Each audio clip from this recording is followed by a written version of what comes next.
ഇപ്പോൾ ആരംഭിക്കാൻ പോകുന്നു ദേശത്തിന്റെ ഏറ്റവും വലിയ പ്രോഗ്രാം ആപ്കി അദാലത്ത്. രജത് ശർമ്മയോടൊപ്പം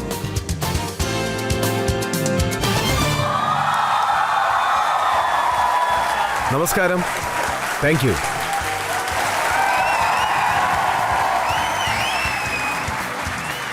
നിങ്ങളെ എല്ലാവരെയും ഞാൻ സ്വാഗതം ചെയ്യുകയാണ്. വരൂ, ഇന്നത്തെ ആപ്കി അദാലത്തിലെ വിചാരണ നമുക്ക് തുടങ്ങാം. ഇന്നത്തെ നമ്മുടെ അതിഥി, അതായത് ഈ നേതാവ് മറ്റുള്ളവരെ ഇലക്ഷനിൽ നിൽക്കാൻ സഹായിക്കുന്ന വ്യക്തിയാണ്, സർക്കാർ ഉണ്ടാക്കാൻ സഹായിക്കുന്ന വ്യക്തിയാണ്, മുഖ്യമന്ത്രിമാരെ സൃഷ്ടിച്ച വ്യക്തിയാണ്, ഇപ്പോൾ സ്വന്തം പാർട്ടി ഉണ്ടാക്കിയിരിക്കുന്നു. ഇപ്പോൾ ഇദ്ദേഹം ബീഹാറിൽ എല്ലായിടത്തും ഇലക്ഷൻ നടത്താൻ പോവുകയാണ്. ഇദ്ദേഹം എന്താ പറയുന്നതെന്ന് വെച്ചാൽ പാർട്ടിയുടെ പ്രധാന നേതാവും ആകില്ല, മുഖ്യമന്ത്രി ആകില്ലെന്നാണ്. എങ്കിൽ ഇദ്ദേഹം ആരായിരിക്കും? Please welcome Prashant Kishore.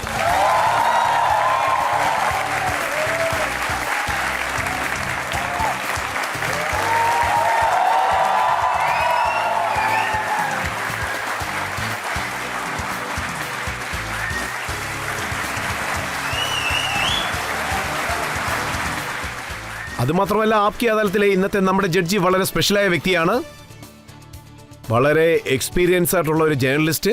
ഞാൻ റിപ്പോർട്ട് തുടങ്ങിയ കാലഘട്ടത്തിൽ, ഞാൻ റിപ്പോർട്ടൊക്കെ ആരംഭിച്ചപ്പോൾ ഇദ്ദേഹത്തിന്റെ റിപ്പോർട്ടിംഗ് സ്റ്റൈൽ ലോകം മുഴുവനും ചർച്ചയായതാണ്. അദ്ദേഹത്തിന്റെ ധൈര്യം എല്ലാവരും പ്രശംസിക്കുന്ന ഒന്നാണ്. Please welcome Tablig Singh.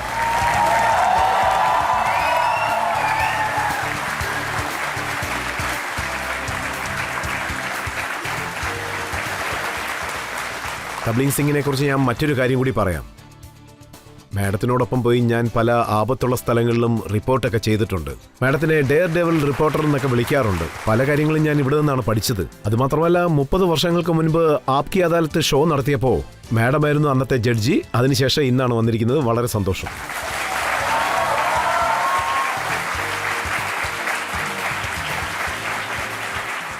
വിചാരണ തുടങ്ങാം. ആപ്കി അദാലത്തിൽ വിചാരണ തുടങ്ങുന്നതിന് മുൻപ് നമുക്ക് ആദ്യം പ്രശാന്ത് കിഷോറിന് മേലുള്ള കുറ്റാരോപണം എന്താണെന്ന് നോക്കാം. ആപ്കി അദാലത്തിൽ ഇലക്ഷൻ എക്സ്പെർട്ട് പ്രശാന്ത് കിഷോറിന്റെ മേലുള്ള ആദ്യത്തെ കുറ്റാരോപണം ഇദ്ദേഹം ജനങ്ങളെ തെറ്റായ പാതയിലേക്ക് നയിക്കുന്നു എന്നുള്ളതാണ്. പ്രശാന്ത് സർ, ലോക്സഭ ഇലക്ഷൻ റിസൾട്ടൊക്കെ വന്നതിന് ശേഷം ജനങ്ങൾ ചോദിക്കുന്ന ഒരു ചോദ്യം താങ്കളുടെ അസസ്മെന്റ് എങ്ങനെ തെറ്റായി പോയെന്നാണ്.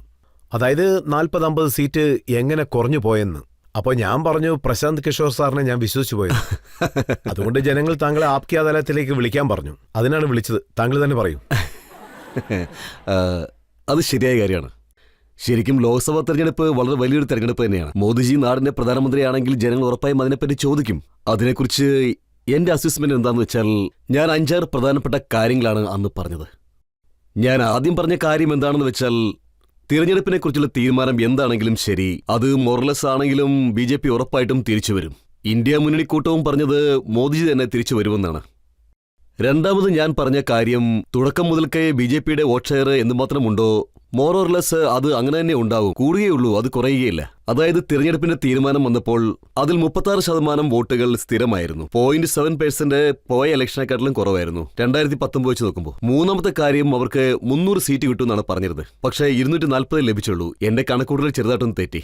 നാലാമതായി ഞാൻ പറഞ്ഞ കാര്യം എന്താണെന്ന് വെച്ചാൽ, ജനറലായിട്ട് നാട് മുഴുവൻ അറിയാവുന്ന കാര്യമാണ്, മോദിജിയുടെ സപ്പോർട്ട് ഇന്ത്യൻ സിറ്റിയിൽ കുറഞ്ഞുപോയി എന്നത് വളരെ വിസിബിളായിരുന്നു. ഡേറ്റയിലും വ്യൂവർഷിപ്പിലും ഏത് ഇന്ത്യൻ സിറ്റിയിലാണോ ഞങ്ങൾ 2014-ലും 2019-ലൊക്കെ നോക്കിയിരുന്നത്, അത് വെച്ച് നോക്കുമ്പോൾ കുറച്ച് കുറവ് വന്നിട്ടുണ്ട്. അഞ്ചാമത്തെ കാര്യം എന്താണെന്ന് വെച്ചാൽ, ആരുടെ ഭരണമാണെങ്കിലും മോദിജി എത്ര MPമാരോടൊപ്പം ഭരണം നടത്തിയാലും സർക്കാർ ഉണ്ടാക്കിയതിനു ശേഷം മൂന്നാമത്തെ ടേണിൽ മോദിജി ആദ്യത്തെയും രണ്ടാമത്തെ വരിയിൽ നോക്കുമ്പോൾ ബലഹീനായ ഒരു പ്രധാനമന്ത്രിയായിരിക്കുന്നു. നാട്ടില് താഴേക്കിടയിലുള്ള ആൾക്കാരുടെ അടുത്ത് റൂറൽ ഡിസ്ട്രസ്, കൃഷിക്കാർക്കത് പ്രശ്നമായി. റൂറൽ ഡിസ്ട്രസും ഡ്രോയിങ് ഇനിക്വാലിറ്റിയും അത് വളരെ വലിയ പ്രശ്നമായി മാറും. അതോടൊപ്പം അവസാനമായി ഞാൻ ഒരു കാര്യം കൂടെ പറഞ്ഞു, അതായത് ഉത്തർപ്രദേശിന്റെ രാഷ്ട്രീയം. അത് BJPക്കും സംഘത്തിന്റെ നേതാവിനും വളരെ വലിയൊരു വെല്ലുവിളിയായിരിക്കും, ഇറസ്പെക്റ്റീവ് ഓഫ് നമ്പേഴ്സ്. ഞാൻ പറഞ്ഞ ഈ 6 കാര്യങ്ങളിൽ ഒന്ന് മാത്രം തെറ്റിപ്പോയി. അതിൽ ആൾക്കാർ ശ്രദ്ധ കൊടുത്തു, അത് വളരെ നല്ല കാര്യമാണ്. നിങ്ങൾ അവർക്ക് 300 സീറ്റ് കിട്ടുമെന്ന് പറഞ്ഞു, പക്ഷെ കിട്ടിയത് 240. സ്ട്രാറ്റസ്റ്റിക്കലി 3-4 പോയിന്റുകൾ തെറ്റായി പോകാനുള്ള സാധ്യതയുണ്ട്. പക്ഷെ ഈ 10% എന്നുള്ളത് തെറ്റായ തീരുമാനമാണ്. അത് തീർച്ചയായും എന്റെ തെറ്റാണ്. എന്റെ സംശയം ഏകദേശം ശരി തന്നെയായിരുന്നു, അനാലിസിസും ശരിയായിരുന്നു. പക്ഷേ 300 സീറ്റുകൾ ഉറപ്പായും കിട്ടുമെന്ന് ഞങ്ങൾ പ്രതീക്ഷിച്ചിരുന്നതാണ്. പക്ഷേ കിട്ടിയത് 240 മാത്രമേ ഉള്ളൂ. അങ്ങനെ വരാൻ അതിന് പല കാരണങ്ങളും ഉണ്ടായിരിക്കാം. പക്ഷേ എന്റെ കാഴ്ചപ്പാടിൽ എനിക്ക് ഒന്ന് മാത്രമേ പറയാനുള്ളൂ. കൃത്യമായ ഒരു തീരുമാനം എടുക്കാൻ നമ്മളാരും ദൈവങ്ങളൊന്നും അല്ലല്ലോ. അതായത് ഡാറ്റ, സ്റ്റാറ്റിസ്റ്റിക്സ്, ഇങ്ങനെയും ചില കാര്യങ്ങളുണ്ടല്ലോ. അതായത് 100% ശരിയായി ലോകത്തിൽ ചെയ്യുന്ന ഒരാൾ പോലും ഉണ്ടെന്ന് നമുക്ക് പറയാൻ പറ്റില്ല. എന്നെപ്പറ്റി ഇപ്പോൾ ആരെങ്കിലുമൊക്കെ പറയുന്നുണ്ടെങ്കിൽ, അതായത് നിങ്ങൾ തെറ്റ് ചെയ്തിരിക്കുന്നു, നിങ്ങൾ BJPയെ ഹെൽപ്പ് ചെയ്തിരിക്കുന്നു, പബ്ലിക്കിനെ തെറ്റായ രീതിയിലേക്ക് നയിക്കുന്നു, ഇങ്ങനെ കുറെ ആൾക്കാർ പറയാറുണ്ട്. ഇതേ ആളുകൾ തന്നെയാണ് ബംഗാളില് BJPക്ക് 100 സീറ്റ് താഴെ കിട്ടുള്ളൂ എന്ന് പറഞ്ഞപ്പോൾ നമ്മുടെ ചിയർ ലീഡേഴ്സൊക്കെ കൈകൊട്ടിക്കൊണ്ടിരിക്കുകയായിരുന്നു. ഞാൻ BJPക്ക് 100 സീറ്റിനേക്കാളും താഴെ കിട്ടുള്ളൂ എന്ന് പറഞ്ഞു. BJP ചിലപ്പോൾ 15 സീറ്റ് കിട്ടാം, അല്ലെങ്കിൽ 90 സീറ്റ് കിട്ടാം. പക്ഷേ 77 കിട്ടി. ഈ സ്റ്റാറ്റിസ്റ്റിക്സും പരിഗണിക്കണമല്ലോ. അതെന്തായാലും എന്റെ തെറ്റാണ്. ഞാൻ കുറച്ചുകൂടി എന്റെ അസസ്മെന്റ് ബെറ്റർ ആക്കേണ്ടതായിരുന്നു. താങ്കൾക്ക് മാത്രമേ തെറ്റ് സംഭവിച്ചുള്ളൂ, അതോ മറ്റുള്ളവർക്കും തെറ്റ് സംഭവിച്ചു? ഇപ്പോൾ തെറ്റുകൾ ഒരുപാട് ആൾക്കാരുടെ ഭാഗത്തുനിന്ന് ഉണ്ടാവുന്നുണ്ട്. അതിന്റെ കാരണം എന്താണെന്ന് ഞാൻ പറഞ്ഞുതരാം. നിങ്ങളുടെ അടുത്ത് എന്ത് ഡേറ്റയാണോ വരുന്നത് അത് നിങ്ങൾ അനലൈസ് ചെയ്യും. അതിന്റെ വളരെ പവർഫുള്ളായ രാഷ്ട്രീയത്തെക്കുറിച്ച് പറഞ്ഞാൽ, വിലയിടുമ്പോഴും സർവേ നടത്തുമ്പോഴും there is something called fear factor. മറ്റൊരു ഭാഗം നോക്കുകയാണെങ്കിൽ ജനങ്ങൾ തെറ്റ് പറയാറുണ്ട്. അവർ വോട്ട് മറ്റൊരാൾക്ക് ചെയ്യാറുണ്ട്. പേടികൊണ്ട് അവർക്ക് എന്താണ് തോന്നുന്നു വെച്ചാൽ, BJPയുടെ ഡേറ്റ കളക്ടർ ആളാണെന്ന് പറഞ്ഞാൽ പലതവണ ഞാൻ ഇങ്ങനെ വിചാരിക്കാറുണ്ട്, സെഫോളജിസ്റ്റ് അതുപോലെ ഡാറ്റ കളക്ട് ചെയ്യുന്ന ആൾ, അയാളുടെ ഭാഗത്തു നിന്ന് ഞാൻ ഫോർത്ത് പേഴ്സൺ അല്ല. പക്ഷേ ഈ തെറ്റ് എങ്ങനെയാണ് നടക്കുന്നതെന്ന് വെച്ചാൽ, ഇത് പലതവണയായിട്ട് നടക്കുന്ന ഒരു കാര്യമാണ്. ഈ ഫിയർ ഫാക്ടർ ഇലക്ഷൻ സമയത്ത് യൂസ് ചെയ്യും. അതുകൊണ്ട് ചിലപ്പോൾ അങ്ങനെ ഒരു ഫിയർ ഫാക്ടർ ആയിരുന്നിരിക്കണം. മറ്റൊരു പെർസെപ്ഷൻ എന്താണെന്ന് നോക്കുകയാണെങ്കിൽ, കാറ്റ് വീശുന്ന ദിശയിൽ മോഡിജി വരികയാണെങ്കിൽ ആർക്കാണ് വോട്ട് ചെയ്യാൻ താല്പര്യമില്ലാത്ത അവരുടെ മനസ്സിൽ പറയും, യോഗ്യതയുള്ളവൻ ആരാണ്, മോദിജിക്ക് പകരമായിട്ട് ആർക്കാണ് മറ്റൊരു സർക്കാർ ഉണ്ടാക്കാൻ കഴിയുക. അങ്ങനെ അവർ ചിന്തിച്ച് ചിലരൊക്കെ ഇങ്ങനെയായിരുന്നു. അതെങ്ങനെയാണെന്ന് വെച്ചാ, നിങ്ങൾ എഴുതി വെച്ചോളൂ, ജൂൺ 4-ാം തീയതി മോദി പ്രധാനമന്ത്രി ആകില്ലെന്ന്. അല്ല, അത് നോക്കുകയാണെങ്കിൽ അതും ശരി തന്നെയാണ്. ഞാൻ പറഞ്ഞതുപോലെ എന്റെ ഡിസിഷൻ പോലെ 6 പോയിന്റിലെ 5ഉം ശരിയായിരുന്നു. ഒന്നൊഴികെ ഞാൻ 10 പോയിന്റിൽ ഓഫായി. നിങ്ങളിപ്പോ ആരെക്കുറിച്ചാണോ പറയുന്നത്? എപ്പോഴും പ്രശാന്ത് കിഷോർ തെറ്റുകൾ പറയുന്നു. ആ തെറ്റുകൾ ഇപ്പോഴും സംഭവിക്കാറുണ്ട്. ഞാൻ എന്റെ റെക്കോർഡ് പറയല്ല. നിങ്ങൾ പറഞ്ഞതുപോലെ അദ്ദേഹം ഞാനാണ് പ്രധാനമന്ത്രി ആകുന്നത്, മോഡിജി ആവില്ല എന്ന് പറഞ്ഞു. അല്ലെങ്കിൽ BJPക്ക് ആകെ കിട്ടാൻ പോകുന്നത് 150 സീറ്റുകളാണ്. നിങ്ങൾക്ക് ഒരുപക്ഷെ ഒബ്ജക്റ്റീവ്ലി അസസ് ചെയ്യണമെന്നുണ്ടെങ്കിൽ 270-300 കിട്ടുമെന്ന് പറഞ്ഞിട്ട് 240 കിട്ടിയത്. വേറെ ചിലർ 150 പറഞ്ഞു, കിട്ടിയത് 240. Who was close to the reality. But ഇത് നോക്കുകയാണെങ്കിൽ ഇതൊരു അപ്മാൻഷിപ്പ് ഒന്നുമല്ല, ഓരോരുത്തരുടെ സ്വന്തം കണക്കൂട്ടലാണ്. എനിക്കിത് അംഗീകരിക്കാൻ യാതൊരു ബുദ്ധിമുട്ടുമില്ല. ഞാൻ 300 കിട്ടുമെന്ന് കരുതി, പക്ഷേ അത് കിട്ടിയില്ല. പക്ഷേ ഓവറോൾ അസസ്മെന്റ് നോക്കുകയാണെങ്കിൽ അത് ഇലക്ഷന് മുമ്പേ ഉള്ളതല്ല. കഴിഞ്ഞ 5 വർഷമായി ഞാൻ എന്തുമാത്രം ഇന്റർവ്യൂ കൊടുത്തിട്ടുണ്ട്. എല്ലായിടത്തും ഞാൻ ഇത് തന്നെയാണ് പറഞ്ഞത്. മോഡിജിയുടെ സപ്പോർട്ട് ഇന്ത്യൻ സിറ്റിയിൽ വളരെയധികം കുറവ് സംഭവിച്ചിട്ടുണ്ട്. അല്ല, അസസ്മെന്റിലൊക്കെ കുറ്റങ്ങൾ സംഭവിക്കാം. പക്ഷേ താങ്കൾ രാഷ്ട്രീയത്തെക്കുറിച്ച് വളരെ നന്നായിട്ട് അറിയാവുന്ന വ്യക്തിയാണ്. എല്ലാ ഉള്ളുകളികളും നന്നായിട്ട് അറിയാം. പിന്നെ എന്ത് സംഭവിച്ചെന്ന് ജനങ്ങൾ അറിയാൻ ആഗ്രഹിക്കുന്നു. 400 കടക്കുമെന്ന് പറഞ്ഞാൽ അതാണോ എല്ലാത്തിനും കാരണം? ഇപ്പോ നമുക്ക് 2-3 കാര്യങ്ങൾ വളരെ വ്യക്തമായിട്ട് കാണാൻ കഴിയും. ഒന്ന്, over dependence on brand body. അതായത് ജനങ്ങൾക്കറിയാം ഈ ആൾ വളരെ പോപ്പുലർ ആണെന്ന് ജനങ്ങൾക്കറിയാം. ജനങ്ങൾ നല്ല ദേഷ്യത്തിലാണ്, എങ്കിലും വോട്ടുകളൊക്കെ മോദിജിയുടെ അക്കൗണ്ടിൽ തനിയെ വന്ന് ചേരും. പക്ഷേ എന്തോ ഒരു കാര്യമാണ് 2019 നടന്നത്. ഇലക്ഷനിൽ തോറ്റുപോയ പല ആളുകൾ ടൈറ്റ് ബാറ്റിലാണ് ഉണ്ടായിരുന്നത്. പുൽവാമയ്ക്ക് ശേഷം അദ്ദേഹത്തിന് വളരെ വലിയ വിജയം ലഭിച്ചു. പക്ഷേ ആളുകളുടെ മനസ്സിലെ ദാറ്റ് വാസ് പ്ലേയിങ്. ഇപ്പൊ ഞാൻ ഗ്രാമത്തിലേക്ക് പോവുകയാണ്. ഞാൻ BJPയുടെ സ്ഥാനാർത്ഥിയാണ്. ജനങ്ങൾ നല്ല ദേഷ്യത്തിലാണെന്ന് എനിക്ക് പെട്ടെന്ന് മനസ്സിലാക്കാൻ പറ്റും. എന്നാലും ഞാൻ ചിന്തിക്കുന്നത്, വഴക്ക് പറയുന്നവർ വഴക്ക് പറയട്ടെ, ദേഷ്യപ്പെടുന്നവർ ദേഷ്യപ്പെടട്ടെ, അവസാനം മോദിജിക്ക് തന്നെ വോട്ട് ചെയ്യും. ഇങ്ങനെ over dependence on Modi, I would say one of the major factor. രണ്ടാമത് ഈ ദേഷ്യം, 400 കടന്നതിന്റെ ആഘോഷം. ആ കണക്കൂട്ടിലൊക്കെ ശരിയായിരുന്നു, പക്ഷെ തെറ്റിപ്പോയി. 400 കടന്നില്ല. അതെന്താണ്? ഓപ്പോസിഷൻ ആൾക്കാർ അത് കംപ്ലീറ്റ് ചെയ്തു. രാഷ്ട്രീയം മാറ്റുവാൻ വേണ്ടി അതേപോലെ ഒതുക്കിയിട്ട് നിന്നത്. ഇതും ഒരു പക്ഷേ വലിയൊരളവിൽ ഒരു ക്രെഡിറ്റ് നിങ്ങൾ ഓപ്പോസിഷൻ പാർട്ടിക്ക് കൊടുക്കാൻ തീരുമാനിച്ചാൽ, സ്ട്രാറ്റജിക്കോ അവരുടെ കമ്മ്യൂണിക്കേഷൻ വെച്ച് നോക്കിയാൽ ഒരു കാര്യമാണ് ശരിയായിട്ട് ചെയ്തിട്ടുള്ളത്. ഈ 400 എന്ന ശബ്ദത്തെ സർക്കാർ ഉണ്ടാക്കാനും ലോ ക്ലാസിന് വേണ്ടിയിട്ട് മാറ്റിവെച്ചിരിക്കുന്നു. സർക്കാർ ഉണ്ടാക്കുന്നതിനേക്കാളും മറ്റുള്ളവർക്ക് വേണ്ടിയാണ് അത് മാറ്റിവെച്ചത്.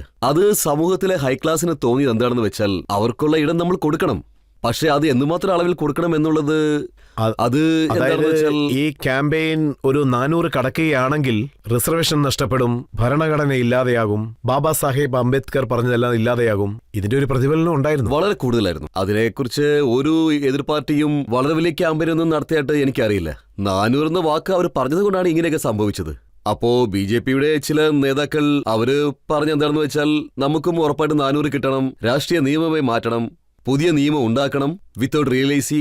അങ്ങനെ അവർ തെറ്റ് ചെയ്തു. ഓപ്പോസിഷൻ പാർട്ടി അത് നന്നായിട്ട് യൂട്ടിലൈസ് ചെയ്തു.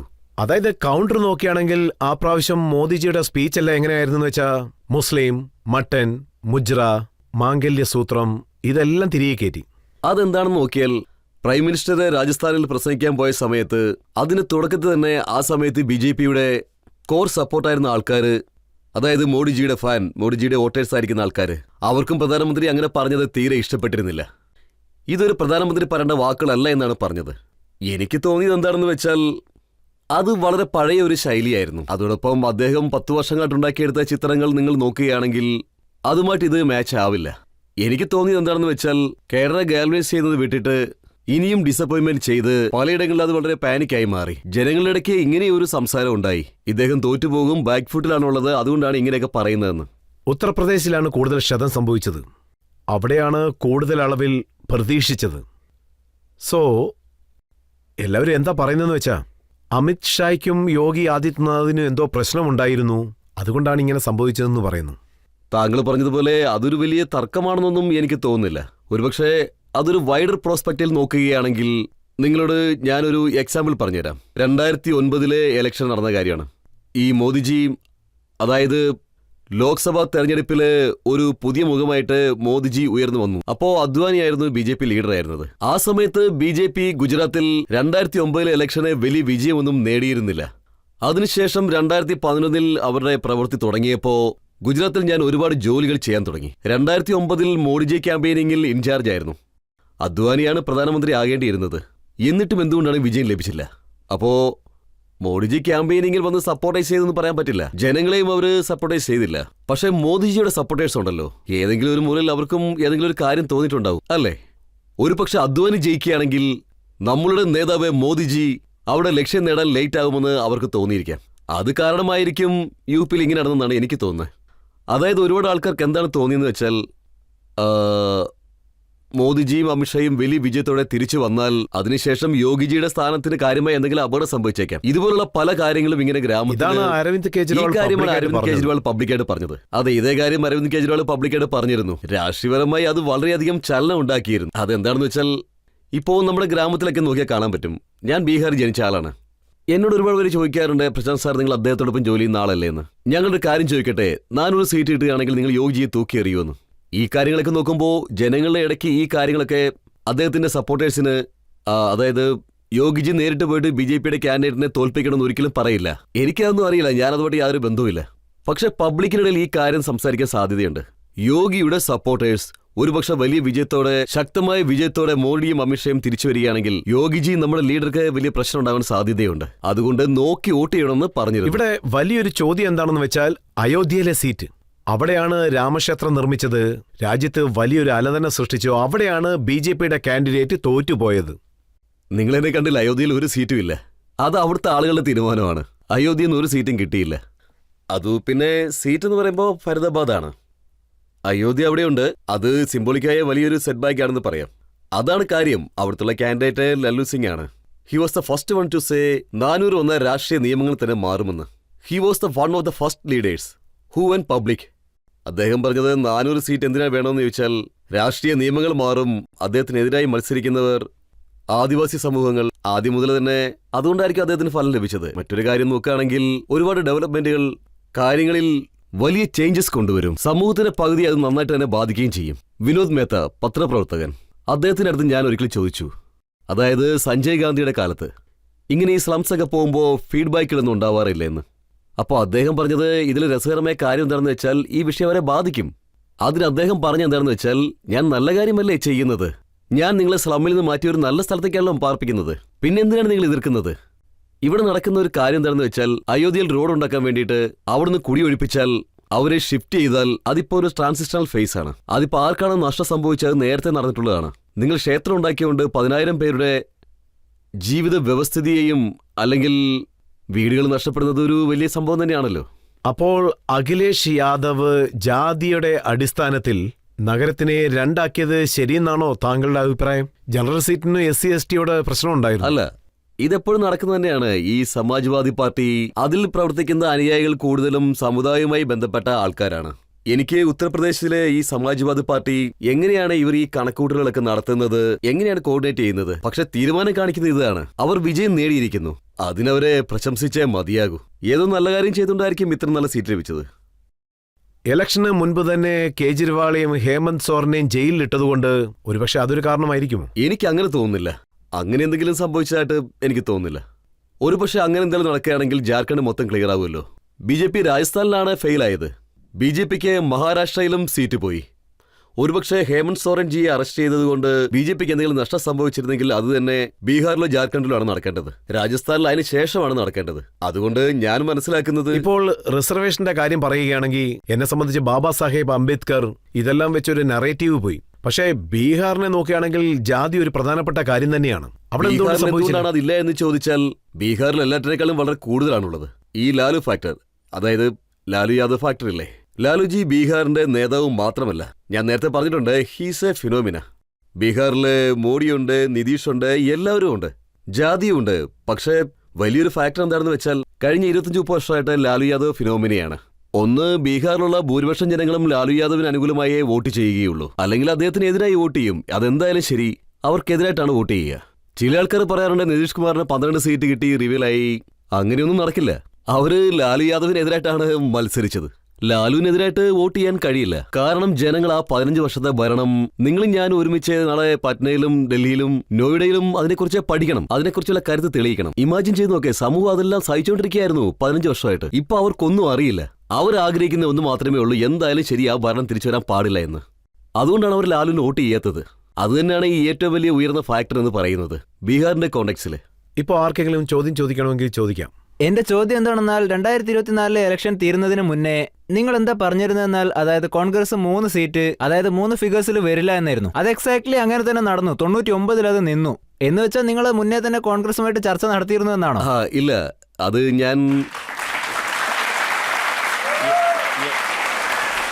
പിന്നെ എന്റെ കോൺഗ്രസിനെ കുറിച്ചുള്ള കണക്കൂട്ടലുകൾ, കോൺഗ്രസ് വളരെ നല്ല രീതിയിൽ പെർഫോം ചെയ്തിട്ടുണ്ട്. 100 വരില്ല എന്ന് ഞാൻ പറഞ്ഞത് എന്നെക്കൊണ്ട് തീർച്ചയായും പറയാൻ പറ്റാത്തതാണ്. ഞാൻ നിങ്ങളോട് വേറെ രീതിയിലാണ് പറഞ്ഞത്. ഒരുപക്ഷെ 100 കിട്ടിയിരുന്നെങ്കിൽ I will be quite surprise. കോൺഗ്രസിന് 99 സീറ്റ് ലഭിച്ചിരിക്കുന്നു. ഞാൻ മനസ്സിലാക്കിയെടുത്തോളം അതിലും വലിയ വിജയം ഇന്നത്തെ കോൺടെസ്റ്റിലുള്ളതാണ്. അതിൽ എനിക്ക് യാതൊരു ക്രെഡിറ്റും ഇല്ല. ഞാൻ ചിലപ്പോൾ കോൺഗ്രസിനെ തെറ്റായിട്ട് അസസ് ചെയ്ത് കാണും. Revival say to say. താങ്കൾ പറയുന്നത് കേട്ട രാഹുൽ ഗാന്ധിയുടെ റിവൈവൽ നടക്കുമെന്ന് തോന്നുന്നു. ഇല്ല, അതായത് ഏതെങ്കിലും ഒരു കക്ഷിയുടെ റിവൈവൽ അവിടെ നടന്നിട്ടുണ്ടെങ്കിൽ അത് ഏതെങ്കിലും ഒരു കക്ഷിയുടെ അതിന് ഉറപ്പായിട്ടും ക്രെഡിറ്റ് ലഭിക്കേണ്ടതാണ്. ദ ഡെക്ഷൻ രാഹുൽ ഗാന്ധി, അദ്ദേഹമാണല്ലോ കോൺഗ്രസിനെ നയിച്ചത്. അതിൽ അദ്ദേഹത്തിന് 99 സീറ്റ് ലഭിച്ചിരിക്കുന്നു. അതിന്റെ ക്രെഡിറ്റ് രാഹുൽ ഗാന്ധിക്കുള്ളതാണ്. അദ്ദേഹം അത് വളരെ നന്നായിട്ട് തന്നെ ചെയ്തു. ഇന്ദിരാഗാന്ധിയുടെ ഏറ്റവും വലിയ തോൽവി 1977. ആ സമയത്ത് കോൺഗ്രസിന് 154 സീറ്റ് കിട്ടിയത്, 154. രാഹുലിന്റെ നേതൃത്വത്തിലുള്ള ടീമിന് ഏറ്റവും വലിയ വിജയം എന്താണെന്ന് വെച്ച് കഴിഞ്ഞാൽ 99 സീറ്റാണ് കിട്ടിയത്. ഇത് വെച്ച് നോക്കുമ്പോൾ as a leader Rahul Gandhi has miles to go before he reaches that. ആ സ്റ്റേറ്റിന്റെ കാര്യം വെച്ച് നോക്കുകയാണെങ്കിൽ കൺട്രിയിൽ it has arrived. But yes, Congress ഒരു പാർട്ടി നിലയിൽ എക്സ്പെക്ട് ചെയ്തതിനെക്കാളും കൂടുതലും ചെയ്തിരിക്കുന്നു, ഇൻക്ലൂഡിംഗ് മീ.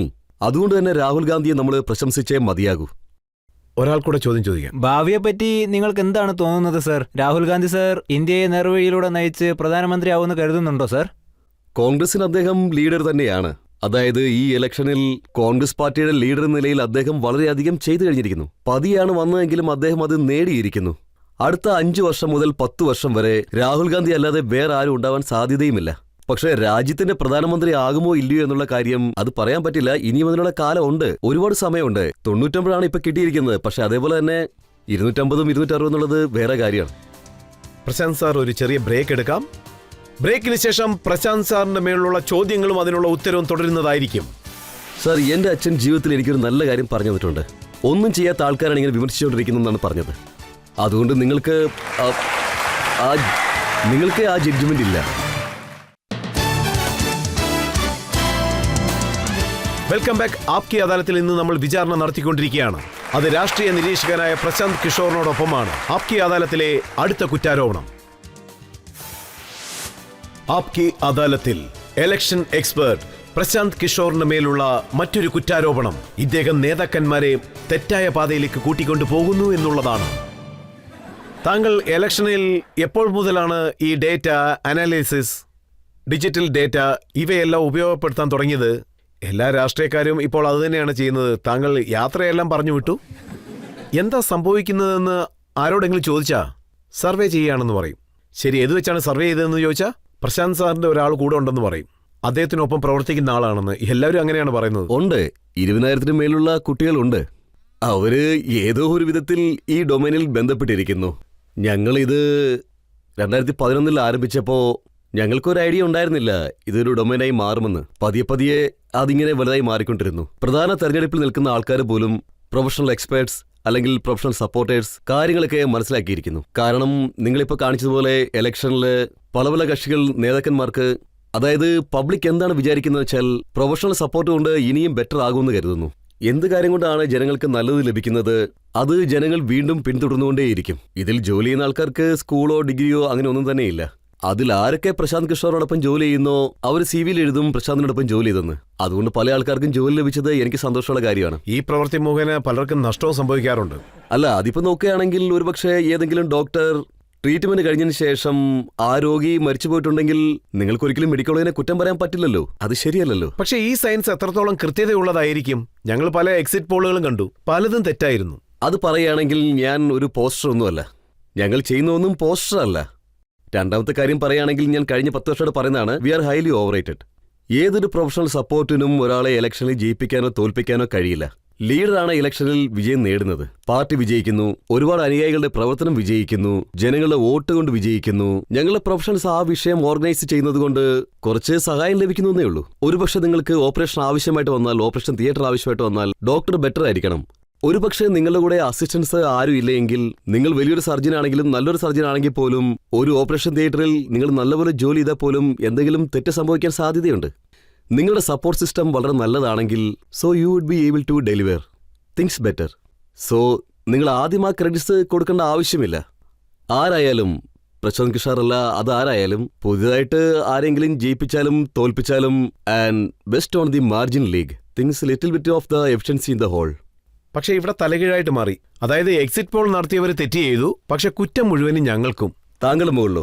അല്ല, മീഡിയയുടെ മേലിൽ മൊത്തത്തിൽ തെറ്റിപ്പോയില്ലേ? ഇത് ആക്ച്വലി സ്റ്റോക്ക് എക്സ്ചേഞ്ചിന്റെ റേറ്റ് ഇല്ലാതാക്കാൻ വേണ്ടി ചെയ്തതാണോ അതോ ഇത് തീർത്തും മടത്തരമായ സംസാരമാണ്. ഒരു പക്ഷേ ഈ റിസൾട്ടാണ് വരാൻ പോകുന്നതെന്ന് നമുക്ക് നേരത്തെ അറിഞ്ഞാൽ അപ്പൊ പിന്നെ ആ റിസൾട്ട് ചേഞ്ച് ചെയ്യേണ്ട യാതൊരു ആവശ്യവും ഇല്ല. സ്റ്റോക്ക് മാർക്കറ്റ് രണ്ട് സൈഡിൽ നിന്നും ഗെയിം ചെയ്യാലോ. 240 വരാൻ പോകുന്നതെന്ന് നേരത്തെ അറിഞ്ഞിരുന്നാൽ മാർക്കറ്റിൽ നിന്ന് ഷോർട്ടായിട്ട് കൂടി പണം സമ്പാദിക്കാൻ പറ്റും. അതിനാണ് എന്തിനു വെറുതെ തെറ്റ് ചെയ്യുന്നത്? തെറ്റ് സംഭവിക്കുന്നത് സഹജമാണ്. ഞാൻ അത് തന്നെയാണ് വീണ്ടും പറയുന്നത്. ഞാൻ എക്സിസ്റ്റ് പോൾ നടത്തുന്ന ഒരാളോ അല്ലെങ്കിൽ വാർത്തകൾ ഉണ്ടാക്കുന്ന ആളോ അല്ല. തീർത്തും ഇല്ലെന്ന് തന്നെ പറയുള്ളൂ. ഞാൻ അവരുടെ ഡേറ്റ യൂസ് ചെയ്യുന്ന ഒരാൾ മാത്രമാണ്. പക്ഷേ ഒരാളുടെ ഭാഗത്തുനിന്ന് തെറ്റുണ്ടാവുന്നത് സഹജമാണ്. പക്ഷേ അതിനെ പിന്നെ ഒരു മോട്ടീവ് ഉണ്ടാവുമെന്ന് പറയുന്നത് ആ കാര്യത്തെപ്പറ്റി വ്യക്തമായിട്ട് മനസ്സിലാകാത്തപ്പോഴാണ്. എനിക്കെന്തത് ശരിയായിട്ട് തോന്നുന്നില്ല. ഒരു റൂമിലിരുന്നു കൊണ്ട് ചായയൊക്കെ കുടിച്ച് എക്സിറ്റ് പോൾ പറഞ്ഞ് ഞാൻ എക്സ്പെർട്ടാന്ന് പറയുന്നത് ഒരു കാര്യമാണോ? പ്രൊഫഷണൽ ആയിട്ടുള്ള ചില കാര്യങ്ങളൊക്കെ ചെയ്തുകൊണ്ട് പുറത്തു വരുമ്പോൾ കഴുത്ത് ഞെരിക്കുന്ന പോലെ നടക്കുന്നത് സഹജമാണ്. 10 പറഞ്ഞാൽ അതിൽ 8 സംഭവിക്കുന്നത് സാധാരണമാണ്. 8 എന്ന് പറയുന്നത് ഒരു കുറവൊന്നുമല്ല. പുറത്തിരുന്നിങ്ങനെ വെറുതെ എക്സിറ്റ് പോൾ പറയുക എന്നുള്ളത് ഈസിയാണ്. പക്ഷേ പ്രശാന്ത് സാർ, എന്റെ അച്ഛൻ ജീവിതത്തിൽ എനിക്കൊരു നല്ല കാര്യം പറഞ്ഞു തന്നിട്ടുണ്ട്. ഒന്നും ചെയ്യാത്ത ആൾക്കാരാണ് ഇങ്ങനെ വിമർശിച്ചുകൊണ്ടിരിക്കുന്നു എന്നാണ് പറഞ്ഞത്. അതുകൊണ്ട് നിങ്ങൾക്ക് ആ ജഡ്ജ്മെന്റ് ഇല്ല. അങ്ങനെയുള്ളപ്പോൾ ആ സെഫോളജി, ഇലക്ട്രൽ സെഫോളജി ഒക്കെ ഇന്ത്യൻ ഡൊമൈൻ അല്ല, വേൾഡ് വൈഡ് ആയിട്ടുണ്ട്. വളരെ വലിയ എക്സ്പെർട്ടുകളൊക്കെ ഉണ്ട്. നല്ല വിവരമുള്ള ആൾക്കാരൊക്കെ ഇതിലുണ്ട്. ഇന്ത്യയിലും ഒരുപാട് വ്യാപിച്ചിട്ടുണ്ട്. So yes, this time probably all who were involve in they will look in to the system, they will improved. നിങ്ങൾ ടെലിഫോൺ യൂസ് ചെയ്ത ആൾക്കാരാണ്. ആദ്യം കയ്യിലിരിക്കുന്നത് യൂസ് ചെയ്തു, പേജർ യൂസ് ചെയ്തു, മൊബൈൽ യൂസ് ചെയ്യുന്നു. അങ്ങനെ ഓരോന്ന് ഇമ്പ്രൂവ് ആയിക്കൊണ്ടേയിരിക്കും. അങ്ങനെ ഓരോ ദിവസവും ഓരോ ഇമ്പ്രൂവ്മെന്റ് ഉണ്ടാകുന്നുണ്ട്. മറ്റൊരു കാര്യം കൂടി പഠിപ്പിച്ചു കൊടുത്തു ജനങ്ങൾക്ക്, ട്വിറ്റർ, ഫേസ്ബുക്ക്, യൂട്യൂബ് ഇതെല്ലാം എങ്ങനെ യൂസ് ചെയ്യണമെന്ന്. ഇല്ല, ഞാനൊന്നും പഠിപ്പിച്ചിട്ടില്ല. അതായത് ഞാൻ എപ്പോഴും പറയാറുണ്ട്, ഇതുപോലുള്ള കാര്യങ്ങൾ നമ്മളെപ്പോഴും ഓവർ റേറ്റഡ് ചെയ്യാറുണ്ട്. ഫേസ്ബുക്കിലോ യൂട്യൂബിലോ ട്വിറ്ററിലോ നമ്മൾ ഇലക്ഷൻ ജയിക്കുന്നത് പോലെയാണെങ്കിൽ ഗാന്ധിജി പോരാട്ടം നടത്തുന്ന സമയത്ത് ആ സമയത്ത് പോസ്റ്റേർഡായിരുന്നു ഉണ്ടായിരുന്നത്. പോസ്റ്റേർഡാണ് ഉപയോഗിച്ചിരുന്നത്. അതിപ്പോ ഫേസ്ബുക്കായി മാറിപ്പോയെന്നേ ഉള്ളൂ. ഫേസ്ബുക്കിലാണ് എഴുതുന്നത്. ഫേസ്ബുക്കാണ് പോസ്റ്റേർഡാണെന്നുള്ള പ്രശ്നമല്ല. അതിൽ എന്ത് എഴുതുന്നുള്ളതാണ് പ്രധാന കാര്യം. എഴുതുന്നത് ആരാണ്, അതും പ്രധാനമാണ്. മെസ്സേജിന്റെയും മെസ്സേജറുടെയും പ്രാധാന്യം എന്താണെന്ന് വെച്ചാൽ, ഇതിനു മുമ്പ് നമുക്ക് പോസ്റ്ററുകൾ ഉണ്ടായിരുന്നു, ഇല്ലന്റുകൾ ഉണ്ടായിരുന്നു, എൻവലപ്പുകൾ ഉണ്ടായിരുന്നു. അതിപ്പോ ഫേസ്ബുക്കായി മാറി. അതുപോലെ ട്വിറ്റർ ഉണ്ട്. അതിനുശേഷം വേറെന്തെങ്കിലും ആകാനുള്ള സാധ്യതകളും ഉണ്ട്. ഇതുപോലുള്ള കാര്യങ്ങൾ ഇങ്ങനെ അപ്ഡേറ്റ് ആയിക്കൊണ്ടേയിരിക്കും. സോഷ്യൽ പൊളിറ്റിക്കൽ നോട്ടത്തിൽ നോക്കുകയാണെങ്കിൽ മെസ്സേജിന്റെയും മെസ്സേജറുടെയും വളരെയധികം പ്രാധാന്യമുണ്ട്. മീഡിയത്തിന് അത്ര വലിയ പ്രാധാന്യമല്ല. പക്ഷെ ഒരു കാര്യമുണ്ട്, ടെക്നോളജിയെ നിങ്ങൾ പ്രയോജനപ്പെടുത്താതെ ഒരു പക്ഷേ പോസ്റ്ററാണ് ഇടുന്നതെങ്കിൽ അത് ഒരാളുടെ കയ്യിൽ എത്തിച്ചേരാൻ 10 ദിവസം എടുക്കും. ഫേസ്ബുക്കിലാണെങ്കിൽ അത് 10 മില്യൺ മാറുകയാണ്. രണ്ടും തമ്മിൽ വലിയ വ്യത്യാസമുണ്ട്. താങ്കൾ എന്താണ് കരുതുന്നത്?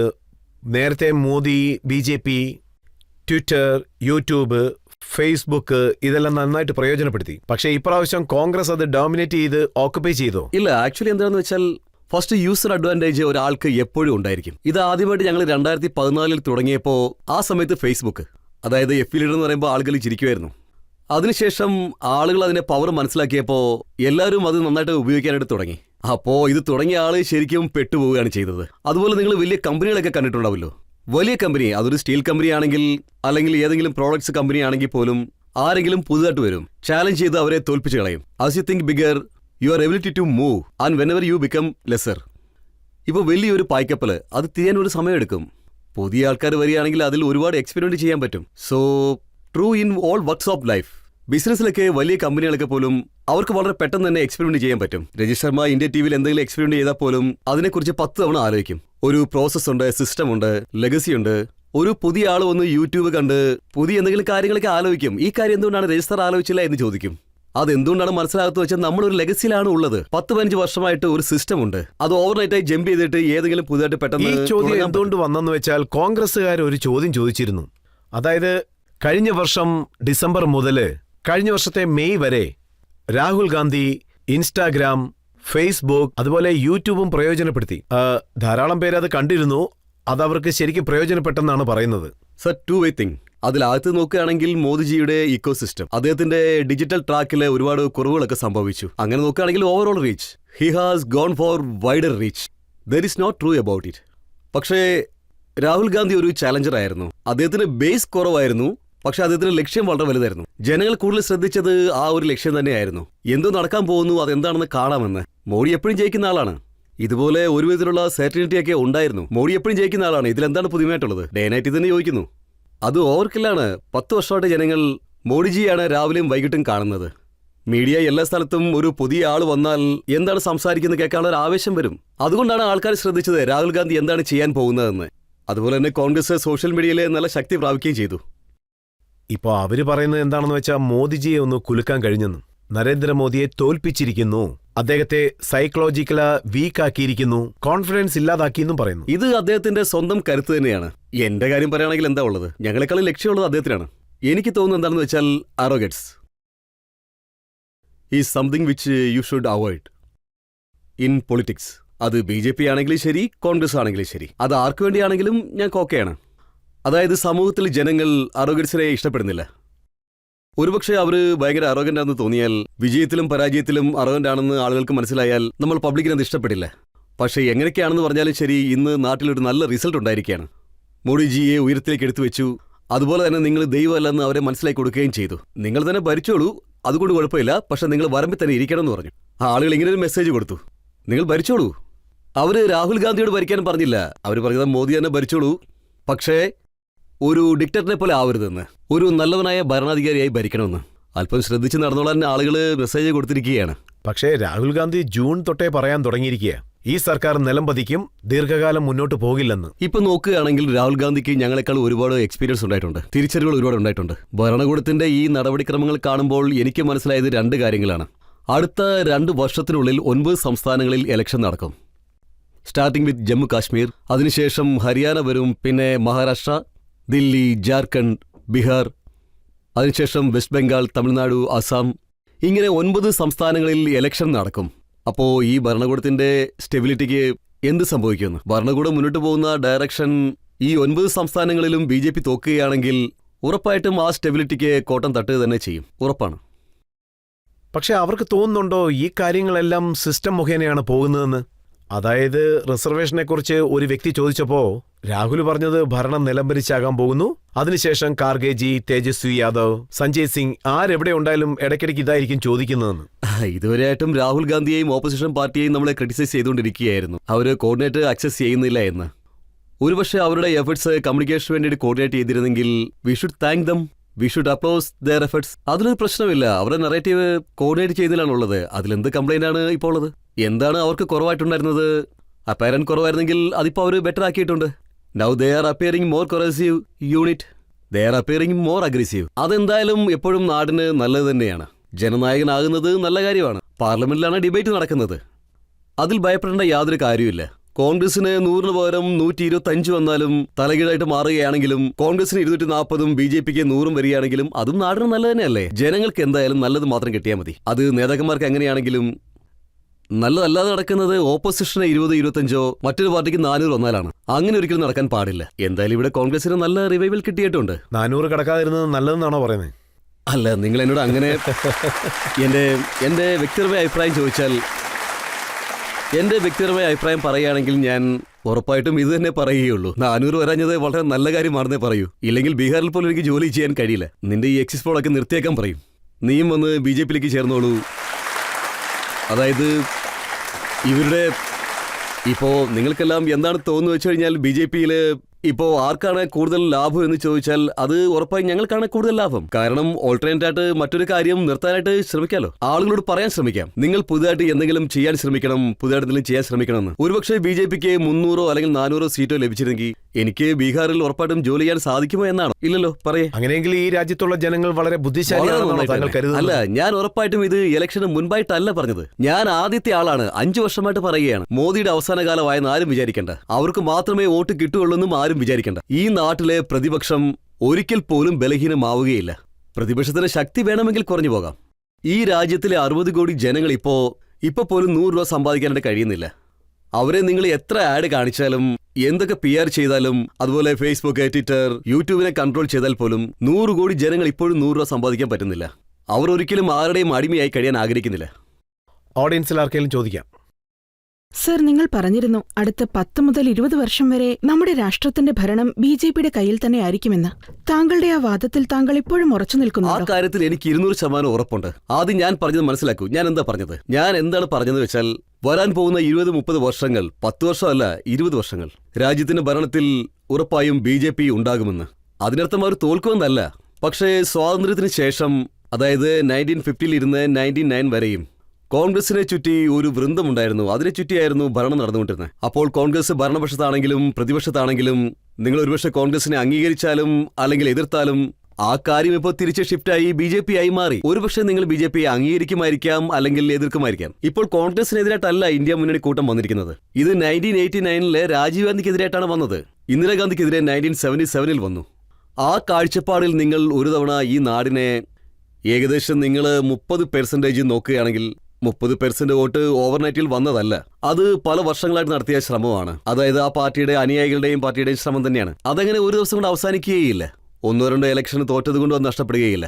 ചില കാര്യങ്ങൾ അങ്ങനെ തന്നെയാണ് സംഭവിക്കുക. ആ ഒരു കാര്യം വെച്ചാണ് ഞാൻ പറഞ്ഞത്. ഞാൻ വീണ്ടും ഇത് ആവർത്തിക്കുകയാണ്. വരാൻ പോകുന്ന 20, 30, 40 വർഷങ്ങളോളം BJPയെ ചുറ്റി ഭരണം നടന്നിരിക്കും. അതിന്റെ അർത്ഥം ഞാൻ വീണ്ടും പറയുകയാണ്, BJP തോൽക്കത്തില്ല എന്നല്ല. അതായത് അവർ ഇന്ത്യൻ രാഷ്ട്രീയത്തിൽ വളരെ വലിയൊരു ശക്തിയായിട്ട് BJP ഉറപ്പായി ഉണ്ടാകും. പ്രശാന്ത് സർ, താങ്കളുടെ പൊതുവായ സ്വരാജ് രാഷ്ട്രീയം, ഇതിനെക്കുറിച്ച് പല ചോദ്യങ്ങളും എൻ്റെ അടുത്തുണ്ട്. ഇപ്പോൾ ഒരു ചെറിയ ബ്രേക്കാണ്. ബ്രേക്കിന് ശേഷം ആപ്കി അദാലത്തിൽ പ്രശാന്ത് കിഷോറിനുള്ള ചോദ്യങ്ങളും ഉത്തരങ്ങളും തുടരുന്നതാണ്. തേജസ്വി യാദവ്, ലാലു യാദവ് അവരുടെ കുട്ടികൾക്ക് വേണ്ടിയാണ് വോട്ട് ചോദിക്കുന്നത്. എന്ത് വ്യത്യാസമാണിത്? ലാലു യാദവ് അവരുടെ മക്കൾക്ക് വേണ്ടിയാണ് വോട്ട് ചോദിക്കുന്നത്. എന്റെ മക്കൾക്ക് വേണ്ട, ഇവരുടെ മക്കൾക്ക് വോട്ട് ചെയ്യാൻ പറഞ്ഞു നോക്ക്.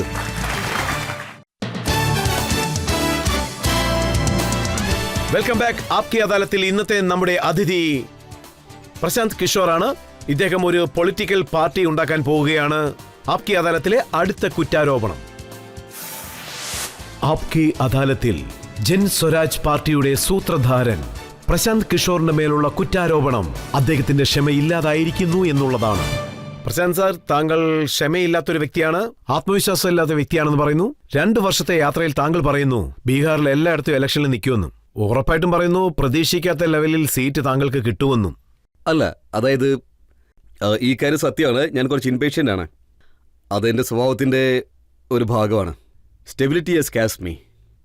എന്നെ സംബന്ധിച്ചിടത്തോളം ഒരു കാര്യം സ്റ്റെബിലിറ്റി ആയിട്ട് പോയാൽ, ഒരു പ്രശ്നമില്ലാതെ പോയാൽ അതെനിക്ക് തീരെ ഇഷ്ടപ്പെടില്ല. അതെപ്പോഴും ഒരു ചാലഞ്ചിങ് ആയിരിക്കണം എന്നാണ് ഞാൻ ചിന്തിക്കുന്നത്. ധൃതിയാണല്ലേ? അങ്ങനെ വേണമെങ്കിൽ പറയാം. 45 വയസ്സ് കഴിഞ്ഞു, 46 ആകാൻ പോകുന്നു. അതായത് ഇനി അധികം സമയമില്ല എന്തെങ്കിലും കാര്യങ്ങൾ ചെയ്യാനായിട്ട്. ആ കാര്യത്തിൽ ഞാൻ കുറച്ച് ഇൻപേഷ്യൻ്റ് ആണെന്ന് പറയാം. പക്ഷെ ഞാൻ ചെയ്യുന്നൊരു കാര്യം വളരെ ശ്രദ്ധയോടുകൂടി തന്നെ ചെയ്യാറുള്ളൂ. ഇപ്പോൾ രാഹുലിന്റെ കാര്യം എടുക്കുകയാണെങ്കിൽ രാജ്യം മുഴുവൻ പദയാത്ര നടത്തുന്നു, എല്ലാ നാടുകളിലും. 6 മാസം കൊണ്ട് രാജ്യം മുഴുവൻ കറങ്ങി. അതായത് അദ്ദേഹം കന്യാകുമാരി മുതൽ കാശ്മീർ വരെ പദയാത്ര നടത്തി. 6 മാസം കൊണ്ട്. ഞാൻ ഒരു ദിവസം പോലും ബ്രേക്ക് എടുത്തിട്ടില്ല. ഡൽഹിയിൽ 2 ദിവസം വന്നു ലോക്സഭയിൽ. ആ പദയാത്ര ഇലക്ഷൻ കമ്മീഷണർ തടഞ്ഞതുകൊണ്ട് ഡൽഹിയിൽ തന്നെ നിന്നു. ഇല്ലെങ്കിൽ ഞാൻ ബ്രേക്ക് എടുക്കുകയില്ല. ബീഹാറിൽ തന്നെ ഉണ്ടായിരുന്നേനെ, അവിടെ തന്നെ ഉറങ്ങിയേനെ. അതും കടന്ന് കഴിഞ്ഞ 2 വർഷത്തില് എനിക്ക് 18 നാടുകളിൽ മാത്രമേ പോകാൻ കഴിഞ്ഞുള്ളൂ. അതായത് ആകെ 60%. അങ്ങനെ നോക്കുകയാണെങ്കിൽ ഞാൻ വളരെ പതിയെ പോകുന്ന ഒരാളാണ്. പക്ഷേ ഒരു കാര്യം നമ്മൾ വളരെ ലക്ഷ്യം വെച്ച് നീങ്ങുകയാണെങ്കിൽ, അതായത് അത് ഒരു മില്ലിൽ വെച്ച് അരയ്ക്കുന്നത് പോലെയല്ല, ആലോചിച്ച് ചെയ്യുകയാണ്. ബീഹാറിലെ സിസ്റ്റം മാറ്റണമെന്നുണ്ടെങ്കിൽ, ഒരുപക്ഷെ അതങ്ങനെ മാറ്റണമെന്നുണ്ടെങ്കിൽ നമ്മൾ ബീഹാറിൽ തന്നെ നിൽക്കണം. ഇപ്പൊ നോക്കിയ ഈ ഇലക്ഷനിൽ ആരൊക്കെയാണുള്ളത്? തേജസ്വി യാദവ് 12 വർഷമായിട്ടുള്ള ഒരു രാഷ്ട്രീയക്കാരനാണ്. 40 മാസം മിനിസ്റ്ററായിട്ടുണ്ടായിരുന്ന വ്യക്തി. അദ്ദേഹത്തിന് അത്രത്തോളം എക്സ്പീരിയൻസ് ഉണ്ട്. പക്ഷെ താങ്കളുടെ പക്കൽ എന്താ ഉള്ളത്? 2 വർഷത്തെ യാത്ര മാത്രം. പറഞ്ഞത് ശരിയാണ്. തേജസ്വി യാദവ്, അതായത്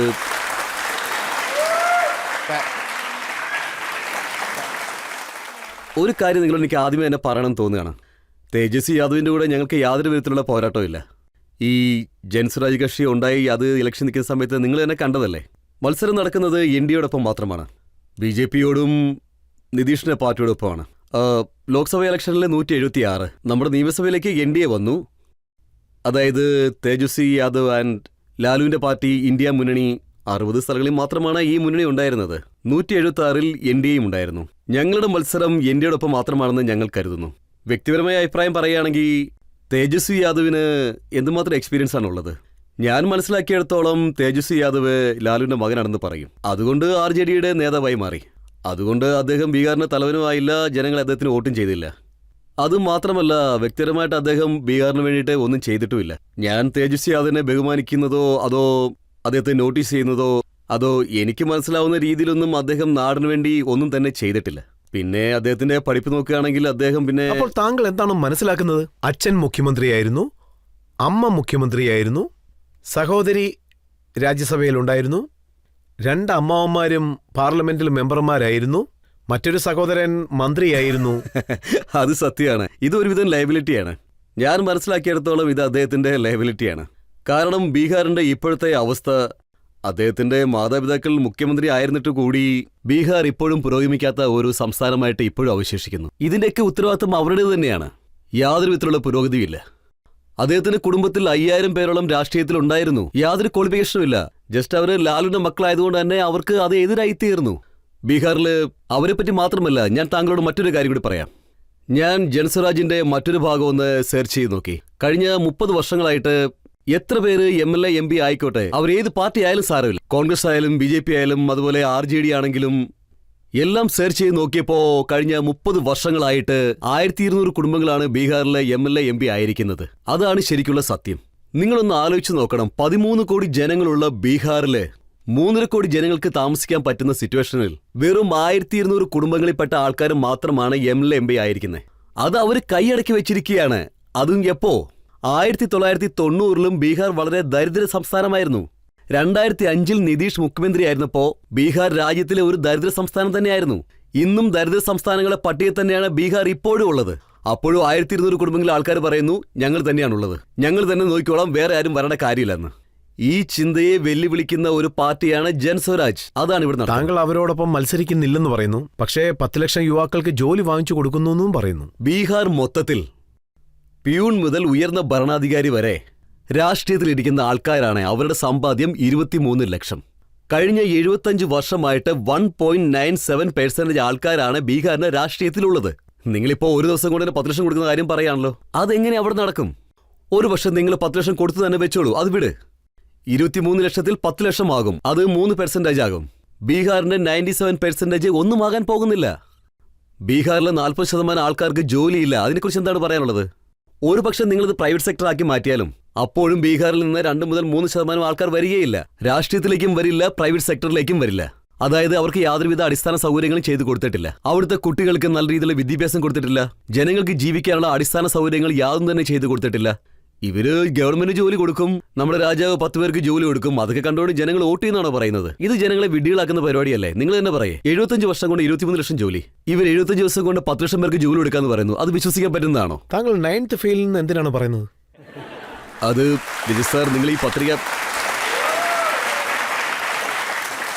രജിസ്റ്റർ, നിങ്ങൾ മീഡിയക്കാരനാണെങ്കിൽ എനിക്ക് നിങ്ങളെ വക്കീലെന്ന് വിളിക്കാൻ പറ്റുമോ?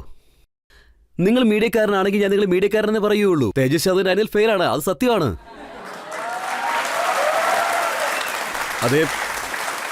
അതായത് അതിന്റെ കാര്യം എന്താണെന്ന് വെച്ചാൽ ജീവിതത്തിൽ വിദ്യാഭ്യാസത്തിന് പ്രായമില്ല. ഇപ്പൊ വേണമെങ്കിലും 10ാം ക്ലാസ് പഠിച്ച് അദ്ദേഹത്തിന് പാസ്സാകാം. വേണമെങ്കിൽ ഞാൻ പോയി അദ്ദേഹത്തിന് ഹെൽപ്പ് എത്രയോ ചെയ്തോളാം. പേരുണ്ട് അവർക്കൊന്നും അതെ, ശരിക്കും ഞാൻ വിദ്യാഭ്യാസം പറഞ്ഞത് ഇല്ലാതെ വലിയ സ്ഥാനങ്ങൾ. ഉദാഹരണം കാമരാജർ. അദ്ദേഹത്തിന് വലിയ വിദ്യാഭ്യാസമൊന്നുമില്ല, പക്ഷെ അദ്ദേഹം കോൺഗ്രസിന്റെ പ്രധാനപ്പെട്ട ഒരു നേതാവായിരുന്നു. ഇന്ദിരാഗാന്ധിയെ പ്രൈം മിനിസ്റ്റർ ആക്കിയ വ്യക്തിയാണ്. അതെ സാർ, എന്റെ അഭിപ്രായം എന്താണെന്ന് വെച്ചാൽ വിദ്യാഭ്യാസമാണ് ഒരു മനുഷ്യനെ വിവരമുള്ളവനാക്കുന്നതെന്ന് ഞാൻ പറയുകയില്ല. അങ്ങനെ ഞാൻ ഒരിക്കലും വിശ്വസിക്കുന്നുമില്ല. പക്ഷേ ചില സമയത്ത് നമ്മുടെയൊക്കെ ചുറ്റുപാടുകളുടെ അവസ്ഥ അത് ചിലപ്പോൾ വളരെ മോശമായിരിക്കും. അതുകൊണ്ട് തന്നെ ചിലപ്പോൾ നമുക്ക് പഠിക്കാൻ കഴിഞ്ഞെന്നും വരില്ല. പക്ഷേ താങ്കൾ ഇപ്പോൾ പറഞ്ഞതുപോലെ അദ്ദേഹത്തിന്റെ അച്ഛൻ മുഖ്യമന്ത്രിയായിരുന്നു, അമ്മ മുഖ്യമന്ത്രിയായിരുന്നു. അങ്ങനെയുള്ള ഒരാൾ 9ാം ക്ലാസ് പാസ്സായിട്ടില്ലെങ്കിൽ അദ്ദേഹത്തിന് പഠിക്കാൻ കഴിയില്ല എന്ന് ഞാൻ പറയില്ല. അത് അദ്ദേഹത്തിന്റെ വിദ്യാഭ്യാസ കാര്യത്തിലുള്ള കാഴ്ചപ്പാടിനെ കുറിച്ചാണ് ഞാൻ പറയുന്നത്.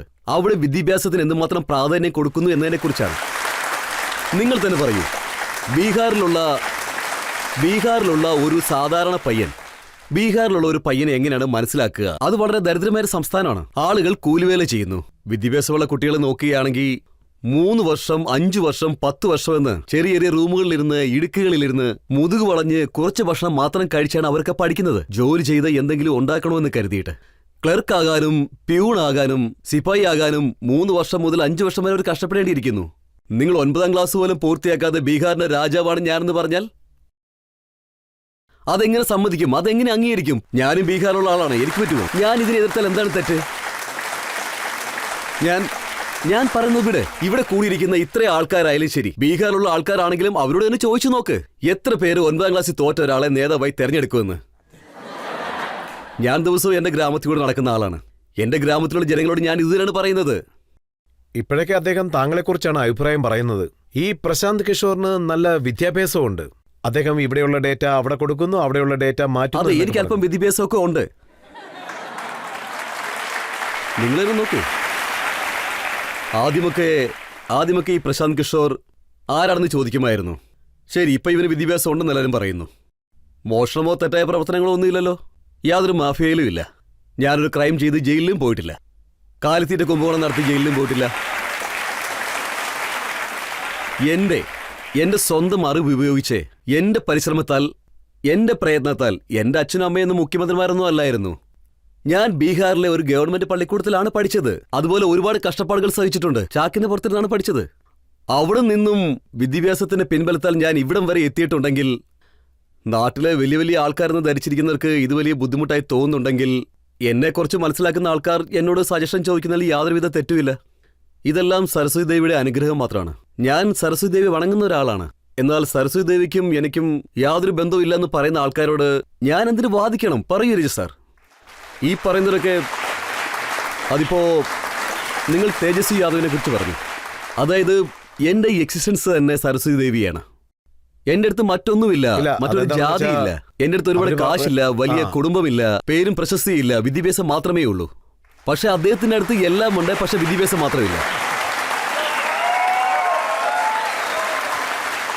സാർ, അവരെന്താണ് പറഞ്ഞതെന്ന് വെച്ചാൽ താങ്കൾ ബീഹാറിൽ വരുമ്പോൾ എയർ കണ്ടീഷൻ ടെന്റിലാണ് താമസിക്കുന്നത്, കാരവാനിലാണ് യാത്ര ചെയ്യുന്നത്, തന്നെ മാക്സിമം ഹൈലൈറ്റ് ചെയ്യുന്നു. പക്ഷെ ബീഹാറിൽ ഇത് വെച്ച് ഒന്നും ചെയ്യാൻ പറ്റില്ലെന്നാണ് പറയുന്നത്. അദ്ദേഹത്തിന് ബീഹാറിനെ കുറിച്ച് വളരെ നന്നായിട്ട് അറിയാം.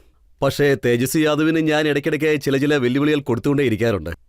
ഞാൻ നിയമസഭയിൽ നിൽക്കുന്ന സമയത്ത് അദ്ദേഹം എന്താണ് പറഞ്ഞതെന്ന് വെച്ചാൽ, ആ സമയത്ത് നിതീഷ് സാറിന്റെ മുന്നണിയിൽ ചേർന്ന് അദ്ദേഹം മുഖ്യമന്ത്രിയായി മാറി.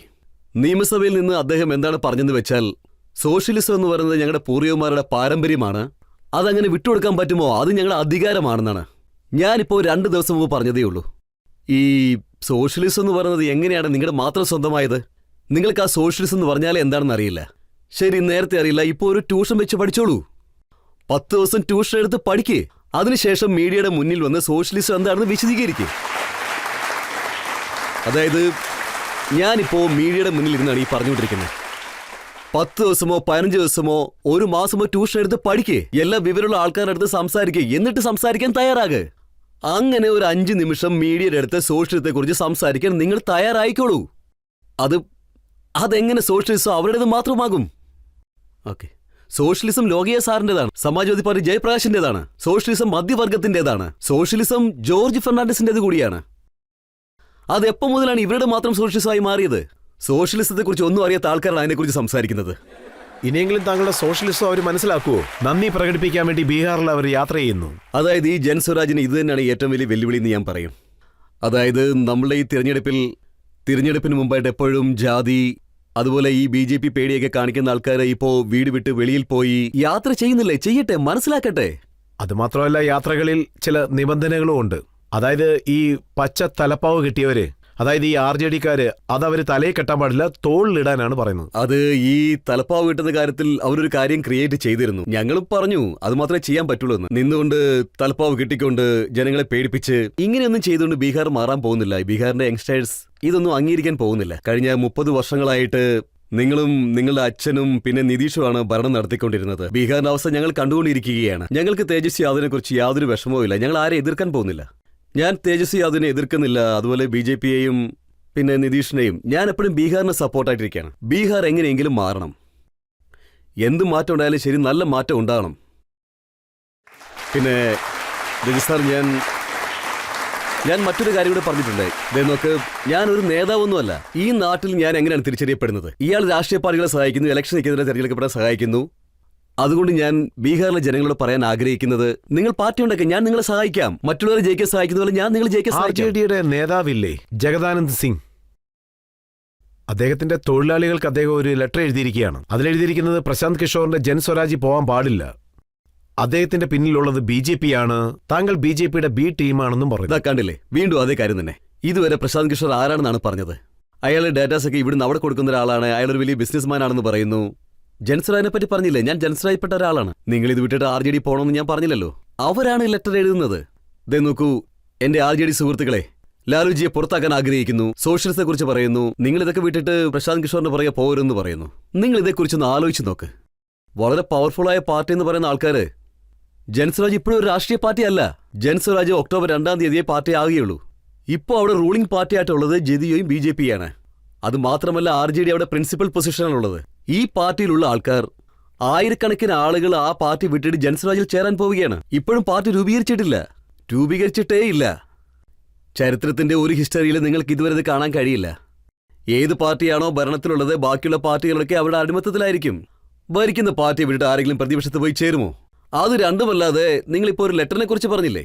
100 കണക്കിന് ആൾക്കാർ ഇപ്പോൾ പാർട്ടി വിട്ടിട്ട് ജൻസ്വരാജിലേക്ക് ചേരാനായി വന്നിരിക്കുക. ജൻസ്വരാജ് അവർക്കൊന്നും കൊടുത്തിട്ടല്ല അവരിങ്ങോട്ട് വരുന്നത്. അവർ എന്തുകൊണ്ടാണ് വരുന്നത് വെച്ചാൽ, ഇതിനു മുൻപുള്ള 2 വർഷങ്ങളിൽ 1 കോടി ജനങ്ങൾ ജൻസ്വരാജ് എന്ന പാർട്ടി ഉണ്ടാക്കിയിരിക്കുന്നു. ഇത് തന്റെ കൂടി നിലനിൽപ്പാണെന്ന് തോന്നുന്ന ആൾക്കാരൊക്കെ ജൻസ്വരാജിൽ വന്ന് ചേരുന്നു. അതാണ് ഇവിടുത്തെ കാര്യം. എല്ലാവർക്കും ടെൻഷനുണ്ട്. JDU-ന്റെ മൈനോറിറ്റി മിനിസ്റ്ററായിട്ടുള്ള സമദ് ഖാൻ, അദ്ദേഹം പറഞ്ഞിരിക്കുന്നത് പ്രശാന്ത് കിഷോറിന് സ്ഥാനമാനങ്ങളിൽ ആഗ്രഹം വന്നു, അതുകൊണ്ടാണ് ഇങ്ങനെയൊക്കെ സംസാരിക്കുന്നതെന്ന്. എന്തായാലും ഞാൻ രാഷ്ട്രീയത്തിൽ ഇറങ്ങുന്ന കാര്യം അംഗീകരിച്ചല്ലോ. ഇത് ആരാണ് അതിന് പറഞ്ഞു കൊടുക്കുന്നത്? പറയേ. ഇതിലൊക്കെ ഞാൻ എന്താണ് പറയേണ്ടത്? അവരൊക്കെ എന്നെ വലിയ ആളാക്കി മാറ്റിയിരിക്കുക. ഒരാൾ പറയുന്നു അയാളുടെ പാർട്ടിയിൽ പോകരുതെന്ന്, അതേസമയം ഞാനൊരു പാഴാണെന്നും പറയുന്നുണ്ട്. എന്നിൽ അങ്ങനെ ഔഷധ ഗുണമൊന്നും ഇല്ലെങ്കിൽ നിങ്ങൾ എന്തിനാണ് പേടിക്കുന്നത്? ഇവരുടെ അവസ്ഥ എന്താണെന്ന് വെച്ചാൽ ഇപ്പോൾ പാമ്പും എലിയും പോലെയാണ്. അവരൊരു പക്ഷേ എനിക്കെതിരായിട്ട് സംസാരിച്ചാൽ അല്ലെങ്കിൽ ജൻസ്വരാജിനെതിരായി സംസാരിച്ചാൽ ജനങ്ങൾ പറയും ഇവൻ ഇന്നലെ വന്ന പയ്യനാണ്, ഇന്നലെ വന്ന ജൻസ്വരാജിൽ ഇവൻ ഇത്ര വലിയൊരു നേതാവായി മാറിയിരിക്കുന്നു. നിങ്ങൾ എന്തിനാണ് ഇതെല്ലാം ശ്രദ്ധിക്കുന്നത്? ഒരു പക്ഷേ അവർ എനിക്കെതിരായി സംസാരിച്ചില്ല എങ്കിൽ അവരുടെ കൂട്ടത്തിലിരിക്കുന്ന എല്ലാ ആൾക്കാരും ജൻസ്വരാജിനെ തേടി വന്നെന്നിരിക്കും. അതുകൊണ്ട് അവർക്കിപ്പോ എന്താ ചെയ്യേണ്ടതെന്ന് അറിയില്ല. ചില സമയത്ത് പേപ്പറിൽ എഴുതുന്നു, സ്ത്രീകളെ കൊണ്ട് മോശം പറയിപ്പിക്കുന്നു, ചില സമയത്ത് മീഡിയക്കാരെ കൊണ്ട് പറയിപ്പിക്കുന്നു. യാതൊരു പ്രയോജനവും. അങ്ങനെയാണെങ്കിൽ താങ്കൾ ബീഹാറിന്റെ മുഖ്യമന്ത്രിയാകാൻ ആഗ്രഹിക്കുന്നുണ്ടല്ലേ? ഇല്ല, ഒരിക്കലുമില്ല. ഞാൻ ധൃതി പിടിക്കുന്നത് ബീഹാറിൽ ഏത് രീതിയിലുള്ള ഭരണം വരണമെന്ന് വെച്ചാൽ, വരാൻ പോകുന്ന 10 വർഷം കൊണ്ട് ബീഹാർ രാജ്യത്തിലെ ഏറ്റവും മോശം എന്ന സംസ്ഥാനത്തിൽ നിന്നും മുൻപന്തിയിലുള്ള 10 സംസ്ഥാനങ്ങളൊപ്പം ചേരണം. ഞാൻ ഇക്കാര്യം പറഞ്ഞിട്ടുണ്ട്. വളരെ വ്യക്തമായി ഞാൻ ഇക്കാര്യം പലയിടത്തും പറഞ്ഞിട്ടുണ്ട്. അതുമാത്രമല്ല, ഞാനിത് മീഡിയയുടെ മുന്നിൽ 2-3 പ്രാവശ്യം ആവർത്തിച്ച് പറഞ്ഞിട്ടുള്ളതാണ്. ഞാൻ ഇത് 2 വർഷമായി ഗ്രാമങ്ങളിൽ നടന്ന് പറഞ്ഞിട്ടുള്ളതാണ്. ഞാൻ ഈ പാർട്ടിയുടെ നേതാവാവുകയില്ല, ഇനി ഒരിക്കലും ആകുകയില്ലെന്ന്. പക്ഷെ കാണുന്ന ആൾക്കാർ പറയാറുണ്ട് ഇദ്ദേഹം ഉറപ്പായിട്ടും ആകുമെന്ന്. ഇപ്പോൾ ഒക്ടോബർ 2-ാം തീയതി ആ പാർട്ടി രൂപീകരിക്കുകയാണ്. അതിൽ പ്രശാന്ത് കിഷോർ നേതാവാവുകയാണെങ്കിൽ നിങ്ങൾ എന്നെ ചാട്ടുവാറിനടിച്ചോളൂ. ഞാൻ ഒരിക്കലും ലീഡർ ആവുകയില്ല.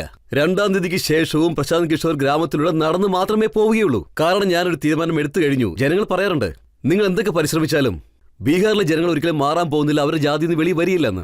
എന്റെ തീരുമാനവും പരിശ്രമവും ജനങ്ങളോടൊപ്പം മാത്രമാണ്. അതിനുവേണ്ടി 3 വർഷം നടന്നാലും ശരി, 10 വർഷം നടന്നാലും ശരി, ബീഹാർ എന്ന സംസ്ഥാനത്തിലെ ജനങ്ങൾക്ക് ജീവിക്കാനുള്ള നല്ലൊരു രാഷ്ട്രീയ സാഹചര്യം ഒരുക്കി കൊടുത്തതിന് ശേഷം മാത്രമേ പ്രശാന്ത് കിഷോർ ഇതിൽ നിന്ന് പിൻവാങ്ങുകയുള്ളൂ. നിങ്ങൾക്ക് പൂർണ്ണമായിട്ട് വിശ്വസിക്കാം. ഞാൻ ഇക്കാര്യത്തിൽ ഉറച്ചു തന്നെയാണ്. ഞാൻ ഒരിക്കലും ഇതിൽ നിന്ന് പിൻവാങ്ങുകയില്ല. ഇക്കാര്യം ഇപ്പോൾ ബീഹാറിലെ ജനങ്ങൾക്ക് നന്നായിട്ട് മനസ്സിലായിട്ടുണ്ട്, പൂർണ്ണമായും അംഗീകരിച്ചു.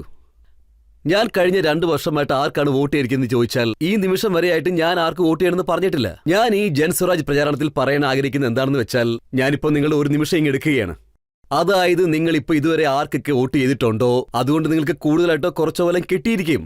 ക്ഷേത്രത്തിന് വേണ്ടി നിങ്ങൾ BJPക്ക് വോട്ട് ചെയ്തിട്ടുണ്ടെങ്കിൽ നിങ്ങൾക്ക് അത് ലഭിച്ചിട്ടുണ്ട്. 5 കിലോ ധാന്യത്തിന് വേണ്ടി നിങ്ങൾ മോദിജിക്ക് വോട്ട് ചെയ്തിട്ടുണ്ടെങ്കിൽ ബീഹാറിൽ എന്തെല്ലാം പ്രശ്നങ്ങളുണ്ടെങ്കിലും ധാന്യങ്ങൾ അവിടെ നിന്ന് ലഭിക്കുന്നുണ്ട്. EBക്ക് വേണ്ടി നിങ്ങൾ നിതീഷിന് വോട്ട് ചെയ്തിട്ടുണ്ടെങ്കിൽ അതും അവിടെ ലഭിച്ചിട്ടുണ്ട്. പിന്നോക്ക സമുദായത്തിൽപ്പെട്ട ആൾക്കാർക്ക് വേണ്ടിയാണ് നിങ്ങൾ വോട്ട് ചെയ്തിട്ടുണ്ടെങ്കിൽ, അവരുടെ മാന്യതയ്ക്ക് വേണ്ടിയാണ് വോട്ട് ചെയ്തിട്ടുണ്ടെങ്കിൽ അതും അവിടെ ലഭിച്ചിട്ടുണ്ട്. പക്ഷെ ഒരു കാര്യം, ബീഹാറിലെ കുട്ടികളുടെ വിദ്യാഭ്യാസത്തിന് വേണ്ടി അല്ലെങ്കിൽ ജോലിക്ക് വേണ്ടി അവിടെ ആരും വോട്ട് ചെയ്തിട്ടേ ഇല്ല. അതുകൊണ്ട് ഞാൻ ജൻസ്വരാജിന്റെ ഭാഗത്ത് നിന്ന് പറയുകയാണ്, ആർക്ക് വേണമെങ്കിലും വോട്ട് ചെയ്തോളൂ. പക്ഷേ നിങ്ങളുടെ കുട്ടികളുടെ വിദ്യാഭ്യാസത്തിനും ജോലിക്കും മുൻതൂക്കം കൊടുത്ത് നിങ്ങൾ വോട്ട് ചെയ്യേ. രാഷ്ട്രീയക്കാരുടെ കുട്ടികൾക്ക് വോട്ട് ചെയ്യാതെ അമ്പലത്തിനും പള്ളിക്കും വേണ്ടി ഒന്ന് വോട്ട് ചെയ്തെന്ന് ഞാൻ പറയുകയുള്ളൂ. ഇപ്പോൾ ഇവിടെ ഈ ഇരിക്കുന്ന ഇത്രയും ആൾക്കാരില്ലേ, നിങ്ങളോട് എല്ലാവരോടും എനിക്കൊന്നേ പറയാനുള്ളൂ, അതൊരു വെല്ലുവിളിയാണ്. കഴിഞ്ഞ 2 വർഷം ഈ പ്രശാന്ത് കിഷോർ എന്റെ വാഗോണ്ട് ആർക്ക് വോട്ട് ചെയ്യണമെന്ന് പറഞ്ഞിട്ടില്ല, അല്ലെങ്കിൽ പ്രശാന്ത് കിഷോറിനെ വിശ്വസിക്കുമെന്ന് പറഞ്ഞിട്ടില്ല. ഞാൻ ഗ്രാമങ്ങൾ തോറും നടന്ന് എന്താണ് പറഞ്ഞിട്ടുള്ളതെന്ന് വെച്ചാൽ, 10 പ്രശാന്ത് കിഷോർ വന്നാലും നിങ്ങളുടെ അടിസ്ഥാന സൗകര്യങ്ങൾ മാറാൻ പോകുന്നില്ല. നിങ്ങളുടെ കുട്ടികൾക്ക് വേണ്ടി നിങ്ങൾ എപ്പോഴാണ് വോട്ട് ചെയ്യുന്നത് അന്നേ നിങ്ങളുടെ ജീവിത സാഹചര്യം മാറുകയുള്ളൂ. അത് മാത്രമേ എപ്പോഴും പറയൂ. തേജസ്വി യാദവ്, ലാലു യാദവ് അവരുടെ കുട്ടികൾക്ക് വേണ്ടിയാണ് വോട്ട് ചോദിക്കുന്നത്. എന്താണ് ഇവിടെ നടക്കുന്നത്? ലാലു യാദവ് അയാളുടെ മക്കൾക്ക് വേണ്ടി വോട്ട് ചോദിക്കുന്നു. ഞാൻ ബീഹാറിലെ ആൾക്കാരോട് പറയുന്നത് അവരുടെ മക്കൾക്ക് വേണ്ടിയിട്ടല്ല, നിങ്ങളുടെ മക്കൾക്ക് വേണ്ടിയാണ് നിങ്ങൾ വോട്ട് ചെയ്യേണ്ടത്. അവരുടെ പരമ്പരകൾ തുറന്നുകൊണ്ടേയിരിക്കും. ഞാൻ ബീഹാറിനോടൊരു കാര്യം പറഞ്ഞിട്ടുള്ളൂ. അതെന്താണെന്ന് വെച്ചാൽ, പാവപ്പെട്ടവരിൽ പാവപ്പെട്ടവരായ ആളുകൾ രാഷ്ട്രീയത്തിൽ വരണമെന്ന് ആഗ്രഹിച്ചാൽ, നിങ്ങൾക്ക് കഴിവുണ്ടെങ്കിൽ, പരിശ്രമിക്കാനുള്ള മനസ്സുണ്ടെങ്കിൽ, അതിന് മുന്നിട്ടിറങ്ങിയാൽ സമൂഹം ഉറപ്പായിട്ടും അവരുടെ ഒപ്പം തന്നെ നിൽക്കും. ജൻസ്വരാജ് സ്വന്തം ചെലവില് അവരെ മത്സരിപ്പിക്കും. എല്ലാവരും ചേർന്ന് വലിയ കലാപം ഉണ്ടാക്കി. ഇയാള് കാശ് കൊടുത്താണ് ഈ ഇലക്ഷനിൽ മത്സരിപ്പിക്കുന്നതെന്ന് പറഞ്ഞു. ഇവരെയൊക്കെ നോക്കുകയാണെങ്കിൽ ഇവർ രാഷ്ട്രീയക്കാരത് കാശ് മേടിച്ചിട്ട് കൈക്കൂലി കൊടുക്കുന്ന ആൾക്കാരാണ്. ഇപ്പോൾ നിങ്ങൾ തന്നെ പറയൂ, പരമദരിദ്രരായിട്ടുള്ള ആൾക്കാർ സാമ്പത്തികമായി ബുദ്ധിമുട്ടുകയാണെങ്കിൽ അവരെ ജൻസ്വരാജ് മത്സരിപ്പിക്കുമെന്നാണ് പറഞ്ഞത്. അവർക്ക് പണം കൊടുത്ത് സഹായിക്കും. അപ്പൊ എന്നെ എല്ലാവരും കുറ്റം പറഞ്ഞു. അവര് ഇത് തന്നെയാണ് പറഞ്ഞുകൊണ്ടിരിക്കുന്നത്. നിനക്കെന്തുകൊണ്ടാണ് ഭരിക്കാൻ പറ്റാത്തത്? ഞങ്ങളെക്കാളും കഴിവ് കൂടുതലുണ്ടെങ്കിൽ നിങ്ങൾക്ക് മത്സരിക്കാൻ കഴിയുമെങ്കിൽ നിങ്ങൾക്ക് കാശില്ലെന്നല്ലേ അർത്ഥം. നിങ്ങൾക്ക് യാതൊരു ശക്തിയുമില്ല. ഈ 3 കാര്യങ്ങൾ ഞങ്ങളടുത്ത് ഒരുപാടുണ്ട്. ജൻസ്വരാജ് പറയുന്നത് എന്താണെന്ന് വെച്ചാൽ, നിങ്ങൾ ഒരിക്കലും ജാതിയെ കണ്ട് ഭയക്കരുത്. പണത്തെക്കുറിച്ച് ആലോചിക്കേ വേണ്ട. തെരഞ്ഞെടുപ്പിൽ മത്സരിക്കുന്നതിന് കാശിന്റെ കാര്യം ഓർത്ത് വിഷമിക്കേണ്ട. ആ കാര്യമല്ല ഈ പ്രശാന്ത് ധൈര്യപൂർവ്വം നോക്കിക്കോളും. നിങ്ങൾ തെരഞ്ഞെടുപ്പിൽ നിൽക്കുക, ഞാൻ ജയിപ്പിക്കാമെന്നാണ് പറഞ്ഞത്.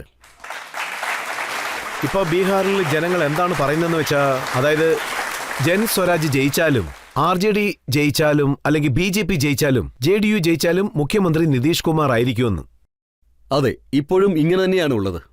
അതെന്താണെന്ന് വെച്ചാൽ, ബീഹാറിലെ ജനങ്ങൾ, ഇവിടെയുള്ള ആൾക്കാർ ഇത് മനസ്സിലാക്കണം. മിക്കപ്പോഴും ആൾക്കാർ ചിന്തിക്കുന്നത് ലാലു തന്നെയാണ് ബീഹാറിലെ മികച്ച നേതാവ്, അദ്ദേഹം ജയിക്കും, ചിലപ്പോൾ തോൽക്കും.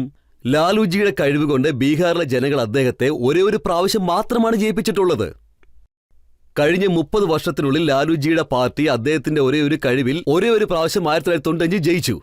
നിതീഷ് കുമാറിനെ ഒരു പ്രാവശ്യം പോലും ബീഹാറിലെ ജനങ്ങൾ ജയിപ്പിച്ചിട്ടേയില്ല. അതുകൊണ്ടാണ് പറഞ്ഞത്, ബീഹാർ ഇപ്പോഴും അതേ അവസ്ഥയിൽ തന്നെ തുടരുകയാണെങ്കിൽ ഉറപ്പായിട്ടും അതിന് ലാലുവും നിതീഷുമാണ് ഉത്തരവാദികൾ. പക്ഷേ ഇതിന് ആരെയെങ്കിലും കുറ്റപ്പെടുത്തുന്നുണ്ടെങ്കിൽ അത് കോൺഗ്രസും BJPയും മാത്രമാണ്. കാരണം കഴിഞ്ഞ 15 വർഷമായിട്ട് ലാലുജി ഈ കാർത്ത ഭരണം നടത്തുന്നുണ്ടെങ്കിൽ അതിന് കാരണം കോൺഗ്രസ് ആണ്. 15-20 MPമാരെ കാണിച്ച് ബീഹാറിലെ കുട്ടികളുടെയും ഭാവി അനിശ്ചിതത്തിലാക്കി. അതായത് മൻമോഹൻ സിംഗ് എത്രമാത്രം വലിയ എക്കണോമിസ്റ്റ് ആണെന്ന് അറിയത്തില്ലേ? അദ്ദേഹത്തിന് ബീഹാറിന്റെ അവസ്ഥ അറിയില്ലേ? എന്നിട്ടും അദ്ദേഹം ലാലു യാദവിന്റെ പാർട്ടിക്ക് ആദരവ് കൊടുത്തിരിക്കുന്നു, അവരെ പദവിയിൽ വെച്ചിരിക്കുന്നു. എന്തിനായിരുന്നു അത്? പറയൂ. നാട്ടിൽ 15-20 MPമാർ തുടർന്നുകൊണ്ടേ ഇരിക്കണമായിരുന്നു. അതുകൊണ്ട് തന്നെ അത് തന്നെയല്ലേ ഇപ്പൊ BJPയും ചെയ്തുകൊണ്ടിരിക്കുന്നത്. നിതീഷ് കുമാറിന് 42 MLAമാരുണ്ട്. നിങ്ങളോട് ഇൻഫർമേഷൻ പറയാം, 243 MLAമാരുള്ള നിയമസഭയിൽ നിതീഷ് കുമാറിന് 42 MLAമാർ മാത്രമേ ഉള്ളൂ. എന്നിട്ട് അദ്ദേഹം മുഖ്യമന്ത്രിയായി. എന്തുകൊണ്ട്? കാരണം BJP വലിയൊരു കക്ഷിയായതുകൊണ്ട് അവരുടെ 80 MLAമാരെ വെച്ച് അദ്ദേഹത്തെ മുഖ്യമന്ത്രിയാക്കി. മനസ്സിലായോ? അതായത് നാട് മൊത്തം BJP മറ്റ് കക്ഷികളെ തകർത്ത് ഭരണം പിടിക്കുന്നു. ഈ ബീഹാർ നോക്കുകയാണെങ്കിൽ, അതായത് എന്റെ സ്ഥലത്ത് MLAകളുടെ കൂട്ടത്തിൽ നിന്ന് ഒരാളെ നേതാവാക്കിയിരിക്കുന്നു. എന്തുകൊണ്ടാണ് അങ്ങനെ നടന്നത്? ഇവിടെ 12-15 MPമാർ വന്നുകൊണ്ടിരിക്കുകയാണ്. ഡൽഹിയിൽ പതിവ് പോലെ തന്നെ ഞങ്ങളുടെ ഭരണം നടന്നുകൊണ്ടിരിക്കുകയാണ്. ബീഹാർ പിന്നിലാണ്. അവരെന്തെങ്കിലുമൊക്കെ ചെയ്ത് അങ്ങ് പൊയ്ക്കോളും. ഈ ഒരു കാര്യത്തിനുവേണ്ടി മാത്രമാണ് ഞങ്ങൾ വെല്ലുവിളിക്കുന്നത്. അതായത് ഈ ബീഹാർ അതായത് ഈ പ്രബലമായ പാർട്ടികൾ, നേതാക്കന്മാർ ഈ ബീഹാർ ഒരിക്കലും രക്ഷപ്പെടില്ല എന്ന് പറഞ്ഞ് കൈകഴുകി അങ്ങ് പൊയ്ക്കൊണ്ടിരിക്കുകയാണ്. ഇതൊക്കെ എപ്പോഴും നടക്കുന്ന കാര്യമാണ്. ശരിക്കും പറഞ്ഞാൽ ബീഹാറിനെ ഇനി മുന്നിലേക്ക് എത്തിക്കാൻ പറ്റുക അവിടെയുള്ള ജനങ്ങൾക്ക് മാത്രമാണ്. ഞങ്ങളുടെ ജൻസ്വരാജ് ഒരു സഹായമായിട്ട് അവർക്കൊരു ശക്തി കൊടുക്കുക മാത്രമാണ് ചെയ്യുന്നത്. നിങ്ങൾക്ക് ഉറപ്പായും കഴിയുമെന്നാണ് ഞങ്ങൾ പറയുന്നത്.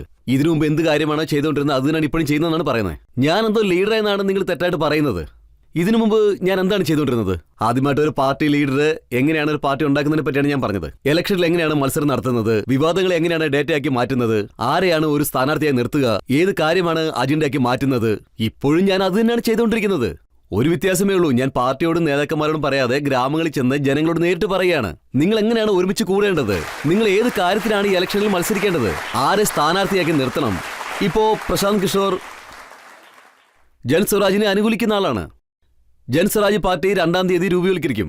2-ാം തീയതിക്ക് ശേഷവും ആ പാർട്ടിയെക്കുറിച്ച് സംസാരിക്കുന്നത് പ്രശാന്ത് കിഷോർ തന്നെയാണ്. ഈ പ്രശാന്ത് കിഷോറിന് ഭഗവാൻ എന്തൊക്കെ ബുദ്ധിയും ശക്തിയും അറിവും തന്നിട്ടുണ്ടെങ്കിൽ എല്ലാ സമർപ്പണവും നടത്തി ഞാൻ ഇത് ഉണ്ടാക്കിയെടുത്തിരിക്കും. അതിനെക്കുറിച്ചും ചില പരാതികളൊക്കെ എന്റെ അടുത്ത് വന്നിട്ടുണ്ട്. ഇപ്പോ നമുക്കൊരു ബ്രേക്ക് എടുക്കാം. ബ്രേക്കിന് ശേഷം ആപ്കി അദാലത്തിൽ പ്രശാന്ത് കിഷോറിനോടുള്ള ചോദ്യങ്ങൾ തുടരും. താങ്കൾ മുഖ്യമന്ത്രിയാകാൻ പോകുന്നില്ല, പാർട്ടിയുടെ നേതാവാകാൻ പോകുന്നില്ല, സ്ഥാനമാനങ്ങളൊന്നും ആഗ്രഹിക്കുന്നില്ല, ഒരു ദിവസം ബാഗ് എടുത്തുകൊണ്ട് അങ്ങ് പോകും, അങ്ങനെയല്ലേ? ഇല്ല, ബാഗ്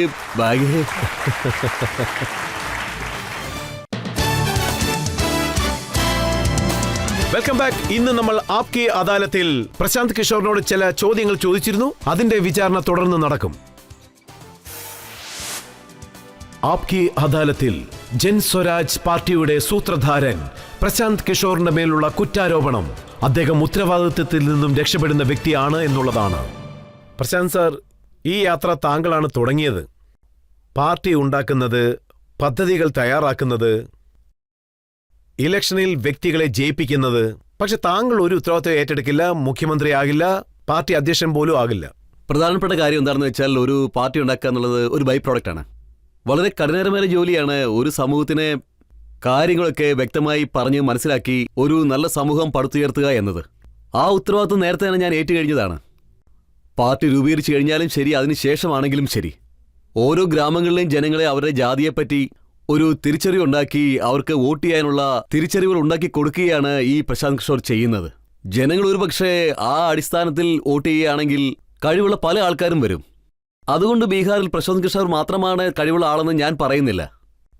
ബീഹാറിലെ എന്നെക്കാളും ഒരുപാട് കഴിവും ബുദ്ധിശക്തിയുള്ള ഒരുപാട് ആൾക്കാരുണ്ട്. അവരെ ഒരുമിപ്പിക്കുക എന്നതാണ് മുഖ്യം. അതുകൊണ്ടാണ് ഞാൻ ഈ കക്ഷിക്ക് ലീഡർ ആവാത്തത്. ഇപ്പോൾ ഞങ്ങളുടെ കക്ഷിയുടെ അവസ്ഥ എന്താണെന്ന് ചോദിച്ചില്ലേ? എന്റെ പാർട്ടിയെ ഞാൻ സഹായിക്കുന്നു എന്ന് മാത്രമേ ഉള്ളൂ. ഞാൻ താങ്കളുടെ വെബ്സൈറ്റ് എല്ലാം നോക്കിയിരുന്നു. ആരാണ് ഈ പ്രശാന്ത് കിഷോർ? പാർട്ടിയിൽ ഇദ്ദേഹത്തിന്റെ സ്ഥാനം എന്താണ്? എന്ത് പൊസിഷനിലാണ് ഉള്ളത്? അദ്ദേഹത്തിന്റെ അക്കൗണ്ടബിലിറ്റി എന്താണ്? എന്ത് റെസ്പോൺസിബിലിറ്റിയാണ്? അതൊന്നും ഇല്ലല്ലോ. ഇപ്പൊ പാർട്ടിയില്ലല്ലോ. പാർട്ടി 2-ാം തീയതിക്ക് ശേഷമേ ഉണ്ടാവുകയുള്ളൂ. അപ്പോൾ മാത്രമേ നിങ്ങൾക്ക് അതിൽ ആരൊക്കെ ഉണ്ടാവുമെന്നും നേതാക്കന്മാർ ആരൊക്കെന്ന് അറിയാൻ പറ്റുള്ളൂ. എന്റെ ഉത്തരവാദിത്തം എന്താണെന്ന് വെച്ചാൽ ഞാൻ ആദ്യം തന്നെ നിങ്ങളോട് പറയാം. അത് 2-ാം തീയതിക്ക് ശേഷം ഞാൻ അങ്ങ് വിട്ടുപോകും എന്നുള്ളതല്ല. 2-ാം തീയതിക്ക് ശേഷവും ഞാൻ ഈ പാർട്ടിയുടെ പ്രധാന പ്രാസംഗികനായിട്ട് തന്നെ ഉണ്ടാകും. അതിനാരെന്ത് പറഞ്ഞാലും ശരി, എനിക്ക് ഒരു പക്ഷേ ഇലക്ഷനിൽ ജയിക്കുകയാണെങ്കിൽ, സർക്കാർ ഉണ്ടാക്കിയാൽ ആ സർക്കാരിൽ താങ്കൾ പങ്ക് വഹിച്ചില്ലെങ്കിൽ ജനങ്ങൾ ആരുടെ പക്കലേക്ക് പോകും? അല്ല, അതങ്ങനെയല്ല. ഇതിനുമ്പത്തെ കാര്യം നോക്കുകയാണെങ്കിൽ 2 വർഷം 3 വർഷമൊക്കെ നടന്നു പോകുമ്പോൾ എന്റെ പ്രധാന ലക്ഷ്യം എന്താണെന്ന് വെച്ചാൽ ബീഹാറിലെ സമൂഹങ്ങളെ മനസ്സിലാക്കിക്കൊണ്ട് ഒരു പാർട്ടി ഉണ്ടാക്കണമെന്ന് തീരുമാനിച്ചു. അതൊരു വ്യക്തിയെയോ ജാതിയെയോ ഒരു കുടുംബത്തെയോ മുൻനിർത്തിയല്ല ഞങ്ങൾ ഉണ്ടാക്കുന്നത്. അതിൽ ഞാൻ വിജയിക്കുകയും ചെയ്തു. ഇത് ആദ്യമായിട്ട് ചരിത്രത്തിൽ ഞാൻ ഓർഡർക്കാടി പറയാണ്. അതായത് 1 കോടി ജനങ്ങൾ ഒരുമിച്ച് ചേർന്നൊരു പാർട്ടി ഉണ്ടാക്കുകയാണ്. ഇതുവരെയായിട്ട് അങ്ങനെ നടന്നിട്ടേ ഇല്ല. BJP പോലുള്ളൊരു വലിയ കക്ഷി എന്നെ ബഹുമാനിക്കുന്നുണ്ടെന്ന് പറഞ്ഞാൽ, അതായത് ബീഹാറിലെ ജനങ്ങൾ BJPയിൽ ഏകദേശം 67 lakhsോളം മെമ്പേഴ്സ് ഉണ്ടെന്നാണ് പറയുന്നത്. ഇനിയും ഞങ്ങൾ പാർട്ടി ഉണ്ടാക്കിയിട്ടില്ല. പാർട്ടി ഉണ്ടാക്കിയ ശേഷം അണിചേരുക എന്നുള്ളത് വേറെ കാര്യമാണ്. 1 കോടി ജനങ്ങൾ ചേർന്നാണ് ഈ പാർട്ടി ഉണ്ടാക്കുന്നത്. ഇത് തന്നെയാണ് ഇവിടുത്തെ ആദ്യത്തെ കാര്യം. ഇതിങ്ങനെ ഒരു പ്രാവശ്യം അണിചേർന്നതിന് ശേഷം മാർച്ചിൽ ഞങ്ങളുടെ വിശദീകരണ യോഗമുണ്ട്. അതായത് മാർച്ചില് ബീഹാറിലെ അടുത്ത 10 വർഷത്തേക്ക് വേണ്ടിയുള്ള മുന്നേറ്റത്തിന് വേണ്ടിയുള്ള എന്ത് മിഷൻ ഉണ്ടോ അത് ഞങ്ങൾ പബ്ലിക്കിന് മുന്നിൽ അവതരിപ്പിക്കുന്നതായിരിക്കും. അതായിരിക്കും ഞങ്ങൾ ചെയ്യാൻ പോകുന്നത്. ബീഹാറിന് വികസനം ലക്ഷ്യമാക്കിയുള്ള പ്രവർത്തനമായിരിക്കും നടക്കാൻ പോകുന്നത്. ഞാൻ വീണ്ടും പറയുകയാണ്, ഓൺ റെക്കോർഡിൽ. ബീഹാറിൽ 8000 പഞ്ചായത്തുകളുണ്ട്. ഓരോ പഞ്ചായത്തും ഓരോ പഞ്ചായത്തിനും പ്രത്യേകം പ്ലാൻ തയ്യാറാക്കി മാർച്ചിൽ ഞങ്ങൾ അത് പറയും. ഈ പഞ്ചായത്തിൽ എന്ത് ചെയ്താൽ കുട്ടികളുടെ വിദ്യാഭ്യാസം മുന്നേറും, ഈ പഞ്ചായത്തിൽ എന്ത് ചെയ്താൽ 800 മുതൽ 1000 ആൾക്കാർക്ക് ജോലി ലഭിക്കും, ഈ പഞ്ചായത്തിൽ എന്ത് ചെയ്താൽ കർഷകർക്ക് അവരുടെ കൃഷിക്ക് ധാന്യകൃഷി മുതൽ വരുമാനം കിട്ടുന്ന എന്ത് കൃഷിയിലേക്ക് അവർ മാറും, ഈ കാര്യങ്ങളൊക്കെ ഞങ്ങൾ ഓരോ പഞ്ചായത്തിനും വ്യക്തമായി പറഞ്ഞു കൊടുക്കും. എന്റെ ഫോക്കസ് അത് തന്നെയാണ്. ഒക്ടോബർ വരെയും ശരിക്കും വ്യക്തമായിട്ടുള്ള ഒരു കൂട്ടത്തെ ചേർക്കണം. പിന്നെ ഒക്ടോബർ മുതൽ മാർച്ച് വരെ ഞാൻ ജനങ്ങളോടൊപ്പം തന്നെ നടന്നുകൊണ്ടിരിക്കുകയാണ്. അതായത് വികസനത്തിനുള്ള അജണ്ട. ആ പ്രോഗ്രാം കംപ്ലീറ്റ് ആയിട്ട് ചെയ്യണം. മാർച്ചിന് ശേഷം എല്ലാവരും ഒരുമിച്ചിരുന്ന് ഞങ്ങൾ ഇലക്ഷന് മത്സരത്തിന് തയ്യാറാകും. ആർക്കാണ് ആഗ്രഹമുള്ളത് അവരൊക്കെ വരട്ടെ. നല്ല കഴിവുള്ള ഒരു പാർട്ടി ഉണ്ടാക്കുമ്പോ, അതായത് ഒരുപാട് കഴിവുള്ള ആൾക്കാർ ഒരുമിച്ച് ചേർന്ന ഒരു പാർട്ടി ഉണ്ടാക്കുമ്പോ, ബീഹാറിലെ ജനങ്ങൾ താങ്കളുടെ മുഖമാണ് കാണുന്നത്, താങ്കളുടെ വിഷനാണ് ശ്രദ്ധിക്കുന്നത്, താങ്കളുടെ പ്രോഗ്രാം കാണുന്നു, താങ്കളുടെ ബാക്ക്ഗ്രൗണ്ട് ശ്രദ്ധിക്കുന്നു. അപ്പോൾ ആ സ്ഥാനത്തേക്ക് മറ്റൊരാൾ വന്നാൽ എങ്ങനെ അവർ ബീഹാറിലെ ജനങ്ങൾ എന്നെ ശ്രദ്ധിക്കുന്നുണ്ട്. അവർക്ക് ഞാൻ എന്റെ വാക്ക് കൊടുത്തിട്ടുണ്ട്. അതായത് ഞാൻ ഉള്ളിടത്തോളം കാലം ഈ പൂർണ്ണമായ പ്രചാരണത്തിൽ ഇതിന്റെ സത്യസന്ധതയ്ക്കും വ്യക്തതയ്ക്കും യാതൊരു കുറവും വരില്ല. ഞാൻ ഈ കാര്യം അവർക്ക് ഗ്യാരണ്ടി ആയിട്ട് കൊടുക്കുകയാണ്. ഇതിലൊരു തെറ്റായ വ്യക്തിക്കും കടന്നുകൂടാൻ സാധ്യമല്ല. ഞാൻ പബ്ലിക്കിനോട് എന്ത് കാര്യമാണോ പറയുന്നത് അതിലെനിക്ക് വ്യക്തതയുണ്ട്. ഒരുപക്ഷെ എന്തെങ്കിലും തെറ്റായി സംഭവിച്ചാൽ ബീഹാറിലെ ജനങ്ങൾ എന്നെ കഴുത്തി പിടിക്കും. അതിനുവേണ്ടി ഞാൻ MLA യോ മന്ത്രിയാവേണ്ടോ യാതൊരു ആവശ്യവുമില്ല. നോക്കൂ രജ സാർ, നിങ്ങൾ ഇത്തരം വർഷമായിട്ടും ഈ മീഡിയയിൽ പ്രവർത്തിച്ചുകൊണ്ടിരിക്കുകയാണ്. എനിക്കൊരു MLA MP ആവണമെന്ന് വിചാരിച്ചാൽ എന്നെ രാജ്യസഭയിലേക്ക് അയച്ച് MP ആക്കണ്ടെന്ന് പറയുന്ന ഏതെങ്കിലും പാർട്ടി ഉണ്ടോ എന്ന് പറയേ. ആര് വേണമെങ്കിലും ആക്കും. അതായത് ഇവിടെ നോക്കുകയാണെങ്കിൽ MP MLA ഒന്നും അല്ല വിഷയം. ബീഹാറിന് ഒരു ദീർഘവീക്ഷണമുള്ള മുഖ്യമന്ത്രിയാണ് ആവശ്യം. എനിക്ക് തോന്നുന്നത് 2043 പേർ ഇലക്ഷനിൽ മത്സരിക്കാൻ പോവുകയാണ്. ആ മത്സരത്തിൽ നിങ്ങൾക്ക് ഒരുപാട് കഴിവുള്ള ആൾക്കാരെ കാണാൻ പറ്റും. കഴിവുള്ള ഒരുപാട് ആൾക്കാരെ ഞാൻ കൊണ്ടുവന്നിട്ടുണ്ട്. അത് നിങ്ങൾക്ക് കാണാൻ പറ്റും. അവരൊക്കെ എങ്ങനെയുള്ള ആൾക്കാരാണെന്ന് നിങ്ങൾക്ക് എന്താണെന്ന് വെച്ചാൽ, താങ്കൾ എന്തുകൊണ്ടാണ് മുന്നിൽ നിൽക്കാത്തതെന്ന് വെച്ചാൽ, താങ്കൾ ഒരു ബ്രാഹ്മണനാണ്. യാഥാർത്ഥ്യം മനസ്സിലാക്കിയാൽ ജനങ്ങൾ വോട്ട് ചെയ്യില്ല. അത് ജനങ്ങളുടെ തെറ്റിദ്ധാരണ മാത്രമാണ്. നോക്ക്, ഞാനൊരു ബ്രാഹ്മണനാണ്. ഈ നാട്ടിൽ ജനിച്ച ഓരോ ആൾക്കാർക്കും ഓരോ ജാതിയുണ്ട്. ഞാനൊരു മതത്തിലും അങ്ങനെ വിശ്വസിക്കുന്നില്ല. എന്റെ പേര് പ്രശാന്ത് കിഷോർ എന്നാണ്. ഇപ്പോൾ RJD പോലുള്ള ആൾക്കാർക്ക് ജീവിതത്തിൽ ജാതിക്ക് മുകളിലോ ജാതിക്ക് താഴെയോ അതിനെപ്പറ്റി ഒന്നും അറിയില്ല. അവര് പറയുന്നത് എന്റെ പേര് പ്രശാന്ത് കിഷോർ പാണ്ഡെ എന്നാണ്. നോക്കെ, എന്റെ അച്ഛന്റെ പേര് ശ്രീകാന്ത് കിഷോർ പാണ്ഡെ എന്നാണ്. എന്റെ പേര് പ്രശാന്ത് കിഷോർ. പാണ്ഡെ എന്തിനാണ് വെച്ചെന്ന് വെച്ചാൽ, സാധാരണക്കാരായ പാവപ്പെട്ട ആൾക്കാർക്ക് ഈ മെസ്സേജ് ഉറപ്പായിട്ട് എത്തിച്ചേരണം. ജനങ്ങൾക്ക് നല്ലത് നടക്കണമെന്ന് ഞാൻ ആഗ്രഹിക്കുന്നു. ഞാൻ ഓപ്പൺ മൈൻഡായിട്ട് പറയുകയാണ്. നിങ്ങൾ എന്നോടൊരു കാര്യം പറയൂ. നിതീഷ് കുമാർ ആണ് മുഖ്യമന്ത്രി. അദ്ദേഹം ഒരു ജാതിപ്പെട്ട ആളാണ്.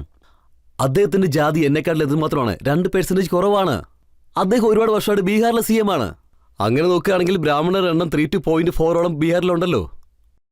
ഇപ്പോ ലാലുജി ഏത് സമുദായത്തിൽ നിന്നാണ് വരുന്നത്? അവരുടെ സംഖ്യ എത്രയാണ്? 15-16 അല്ലേ? 15-16% വെച്ച് ബീഹാറിൽ ജയിക്കാനൊന്നും കഴിയില്ല. നിങ്ങൾ ഏത് ജാതിയാണെങ്കിലും നിങ്ങൾ വലിയൊരു സമൂഹത്തെ ചേർത്ത് നിർത്തി ഒരു രാഷ്ട്രീയ പാർട്ടി ഉണ്ടാക്കിയേ പറ്റൂ. ജാതി കൊണ്ടൊന്നും എപ്പോഴും ജയിക്കാനൊന്നും കഴിയില്ല. ഇതുപോലൊരു മായാലോകം സൃഷ്ടിച്ച്, അതായത് ഈ ജാതിയുടെ കാര്യമല്ല പറഞ്ഞത്, ഞങ്ങളുടെ കുടുംബത്തിൽ അല്ലാതെ വേറെ ആരും ബീഹാറിൽ വരാൻ പാടില്ല. ഇങ്ങനെ പറഞ്ഞാണ് ഇവർ ഭരണം നടത്തിക്കൊണ്ടിരിക്കുന്നത്. ഞാൻ അവരെ വെല്ലുവിളിക്കുന്നു. എനിക്ക് അവരെ പേടിയൊന്നുമില്ല. ഞാൻ എന്റെ മുഖ്യമന്ത്രിയാകില്ല, പാർട്ടിയുടെ അധ്യക്ഷനാകില്ല, അതുപോലെ തന്നെ ഒരു ഉത്തരവാദിത്തങ്ങൾ ഏറ്റെടുക്കില്ല. എന്തെങ്കിലും ഒരു ദിവസം ജോലി കഴിഞ്ഞു എന്ന് പറഞ്ഞ് ബാഗ് എടുത്തുകൊണ്ട് അങ്ങ് പോകും. ഇല്ല, ഈ ബാഗ് എടുത്തോണ്ട്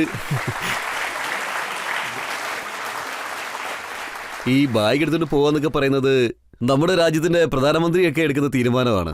അദ്ദേഹത്തിന്റെ ഡൊമൈനിലേക്കൊന്നും നമുക്ക് ചെല്ലാൻ പറ്റില്ല. അടുത്ത 10 വർഷത്തേക്ക് ബീഹാറിൽ എന്നെ പൂർണ്ണമായി ശ്രദ്ധ കൊടുക്കാൻ ഞാൻ തീരുമാനിച്ചിരിക്കുകയാണ്. രാജ്യത്തിന്റെ 10 സംസ്ഥാനങ്ങളിൽ ബീഹാറിനെ കൂടി ഉൾപ്പെടുത്തുന്നത് വരെ, അതുവരെ ബീഹാറിന് പുറത്ത് ഒരു സ്ഥലങ്ങളിലും നിങ്ങൾക്ക് എന്നെ കാണാൻ കഴിയില്ല. ഞാൻ ബീഹാറിൽ തന്നെ ഉണ്ടാകും, ബീഹാറിൽ തന്നെ മരിക്കണമെന്ന് ആഗ്രഹിക്കുന്നു. അടുത്ത 10 വർഷം എന്റെ ഫോക്കസ് അതുതന്നെയായിരിക്കും. ഐക്യനാടുകളിൽ ഞാൻ 10 വർഷത്തോളം ഉണ്ടായിരുന്നു. അവിടെ എല്ലാം നല്ല രീതിയിൽ പോവുകയായിരുന്നു. പക്ഷെ ഞാനത് വിട്ടുപോന്നു. അതിനുശേഷം 10 വർഷം ഞാൻ ജോലി ചെയ്തു. അവരെന്നെ പ്രവാചകൻ എന്നൊക്കെയാണ് വിളിച്ചത്. ഞാനത് സമ്മതിക്കുന്നു. അതൊരു ടോപ്പിലേക്ക് എത്തിയ ശേഷമാണ് ഞാൻ അത് വിട്ടുപോകുന്നത്. അതിനുശേഷം ഞാൻ എന്റെ ജീവിതത്തിൽ 10 വർഷം, 2 വർഷം കഴിഞ്ഞു. ഇനി 8 വർഷം ഒരുപാട് കാര്യങ്ങൾ ചെയ്യേണ്ടതുണ്ട്. ഞാൻ ബീഹാറിൽ ഉറപ്പായും അത് ചെയ്ത് കാണിച്ചിരിക്കും. അപ്പോ എതിർചേരിയിലുള്ളവർ പറയുന്നത് എന്താണെന്ന് വെച്ചാൽ, താങ്കൾ ഒരു ബിസിനസ്മാൻ ആണ്, താങ്കളുടെ സാധനങ്ങൾ വിൽക്കാൻ ഒരു മാർക്കറ്റ് കണ്ടുപിടിക്കുകയാണെന്ന്. ശരിയാണോ? ആ പറഞ്ഞത് കറക്റ്റാണ്. നല്ലൊരു ബിസിനസ്മാൻ ആണ്, കള്ളരൊന്നും അല്ലല്ലോ.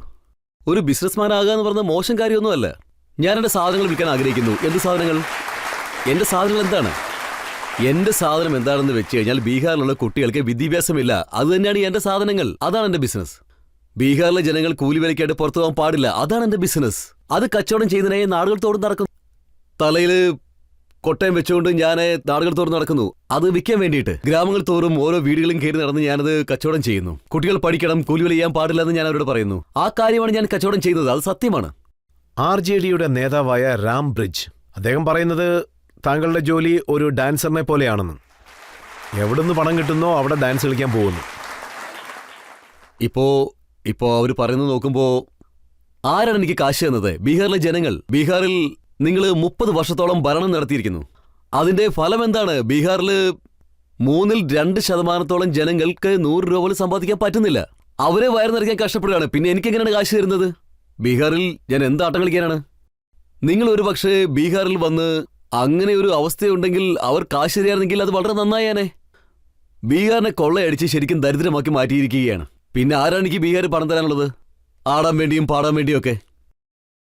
ഞാൻ എന്റെ സ്വന്തം കാശ് കൊണ്ട് ഹാർമോണിയം വെച്ച് പാടിക്കൊണ്ടിരിക്കുകയാണ്. പറഞ്ഞത് വളരെ ശരിയാ സർ. ഇപ്പൊ നോക്കിയ ബീഹാറിൽ ലാലു പ്രസാദ് യാദവിനെ കിങ് മേക്കർ എന്നാണ് പറയാറുള്ളത്. സോ സർ, താങ്കളും ഈ ടൈറ്റിൽ എടുക്കാൻ തയ്യാറാണോ? ഇനി അതിന് തയ്യാറാണെങ്കിൽ ഭാവിയെക്കുറിച്ചുള്ള കാഴ്ചപ്പാട് എന്താണ്? ലാലുജി എപ്പോഴാണ് കിങ് മേക്കർ ആയത്? അദ്ദേഹം എപ്പോഴും കിങ് തന്നെയായിരുന്നല്ലോ. ലാലുജി ഒരിക്കലും കിങ് മേക്കർ ഒന്നുമല്ല. അദ്ദേഹം ആർക്കും ഒന്നും കൊടുക്കില്ല. നിങ്ങൾ വേണമെങ്കിൽ അവരുടെ പാർട്ടിക്കാരോട് പോയി ചോദിച്ചു നോക്കൂ. ആരെയാണോ മന്ത്രിയാക്കുന്നത് അവരുടെ അടുത്ത് ഒന്നുമില്ലാത്ത പോലെ നോക്കിക്കൊണ്ടിരിക്കും. അത്രേ ഉള്ളൂ. എല്ലാം അദ്ദേഹം സ്വന്തമാക്കിയിരിക്കും. അദ്ദേഹത്തിന് അങ്ങനെയുള്ള മനസ്സൊന്നുമില്ല. എല്ലാ കാര്യങ്ങൾക്കും മറ്റുള്ളവർക്ക് കൊടുക്കാൻ വേണ്ടിയിട്ടുള്ളൊരു മനസ്സ് എന്താണെങ്കിലും അദ്ദേഹത്തിന്റെ കുടുംബത്തിന് മാത്രം ഉള്ളതാണ്. നിങ്ങൾ പറയുന്നത് ബീഹാറിൽ നിങ്ങളുടെ പാർട്ടി എല്ലാ സീറ്റുകളിലും മത്സരിക്കുമെന്ന്.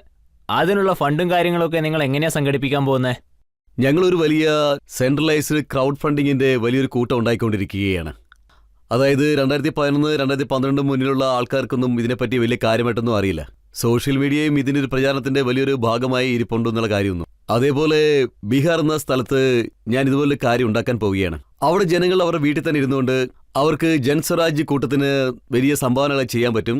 ഞങ്ങളുടെ ലക്ഷ്യം എന്താണെന്ന് വെച്ചാൽ ബീഹാറിലുള്ള 11 കോടി ജനസംഖ്യയിൽ കുറഞ്ഞത് അവിടെയുള്ള 2 കോടി ജനങ്ങൾക്കിടയിൽ 100 രൂപ വീതം അവരുടെ അടുത്ത് നിന്ന് നമുക്ക് മേടിക്കാനായി പറ്റും. ഒരുപക്ഷെ 2 കോടി ജനങ്ങൾ 100 രൂപ വീതം തന്നാലും ജൻസ്വരാജ് ബാങ്ക് അക്കൗണ്ടിൽ 200 കോടി ഉണ്ടായിരിക്കും.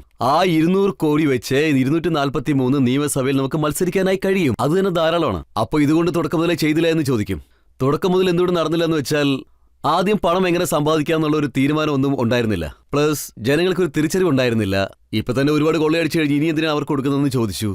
പക്ഷെ നിങ്ങൾ കാര്യമായെന്ന് ശ്രദ്ധിച്ചാൽ ബീഹാർ വളരെ സിമ്പിളാണെന്ന് മനസ്സിലാകും. 200 കോടി ലഭിക്കത്തക്ക രീതിയിൽ 2 കോടി ജനങ്ങൾ അവിടെയുണ്ട്. ഞങ്ങൾ ഗ്രാമത്തിൽ പോയി എന്താണ് പറഞ്ഞത്? ഒരുപക്ഷെ നിങ്ങൾ വർഷത്തിൽ 100 രൂപ മാത്രം തന്നാൽ നിങ്ങൾക്ക് റേഷൻ കാർഡ് വാങ്ങാനായിട്ട് 2500 രൂപ കൊടുക്കേണ്ട യാതൊരു ആവശ്യവുമില്ല. ഒരുപക്ഷെ നിങ്ങൾ 100 രൂപയാണ് തരുന്നതെങ്കിൽ ഇന്ദിരാ ആവാസ് യോജനയ്ക്ക് നിങ്ങൾ 20,000 രൂപ കൊടുക്കേണ്ട യാതൊരു ആവശ്യമില്ല. നിങ്ങൾക്ക് പാസ്പോർട്ട് കൊടുക്കാനായിട്ട് 1200 കൊടുക്കേണ്ട ആവശ്യമില്ല. ഞങ്ങൾ ഒറ്റയടിക്ക് ഭരണത്തിൽ വരും, എല്ലാ കാര്യങ്ങളും മാറുമെന്നും പറയുന്നില്ല. നിങ്ങളുടെ പോക്കറ്റിൽ നിന്ന് നിങ്ങൾ ചെലവെയ്യുന്ന കാശിന് പോസ്റ്റ് ഓഫീസിൽ ചെല്ലാൻ പോലും നിങ്ങൾക്ക് 20,000 രൂപയാകുന്നു. നിങ്ങൾ 100 രൂപ തന്നാൽ നിങ്ങളോടൊപ്പം ചേർന്ന് നിങ്ങളുടെ പണം ആഗ്രഹിക്കാത്ത ഒരു നേതാവായിരിക്കുമെന്ന് ഞാൻ ഉറപ്പുവരുന്നു. താങ്കളുടെ അസസ്മെന്റ് എന്താണ്? അതും മാത്രമല്ല, ഞാൻ ആഗ്രഹിക്കുന്നത് ഇത് വലിയൊരു വേദിയാണ്. ഈ നാട്ടിലെ ജനങ്ങൾ ഉറപ്പായിട്ടും ഇത് കാണണം. നിങ്ങൾ വന്ന് എന്റെ കഴുത്തിന് പിടിച്ചാലും പാർട്ടി രൂപീകരിച്ചതിന് ശേഷം ആ കാശ് ജൻസ്വരാജ് മൂലം നിങ്ങളുടെ അക്കൗണ്ടിലേക്ക് വരുന്നതായിട്ട് നിങ്ങൾക്ക് മനസ്സിലാക്കാൻ പറ്റും. കാശ് തരാൻ വേണ്ടി ഒരുപാട് ആൾക്കാർ റെഡിയാണ്. ഇപ്പോഴും ആയിരക്കണക്കിന് ആൾക്കാർ ചോദിച്ചുകൊണ്ടിരിക്കുക, എപ്പോഴാണ് തുടങ്ങുന്നത്, എപ്പോഴാണ് കാശ് തരേണ്ടത്? 100 രൂപ തരാൻ പറ്റില്ലേ? ഒരു വർഷം 100 രൂപ കൊടുത്താൽ മതി. 2 കോടി ജനങ്ങളും കൊടുക്കണം. 200 കോടി ഡെപ്പോസിറ്റ് ആകും. ഇലക്ഷനിൽ മത്സരിക്കുകയും ചെയ്യാം. ഞാൻ നിങ്ങളോട് എന്താ പറഞ്ഞത്? ഞാൻ സരസ്വതി ദേവിയുടെ ഭക്തനാണ്. അറിവുണ്ട്. ലക്ഷ്മി ദേവി തനിയെ വരും.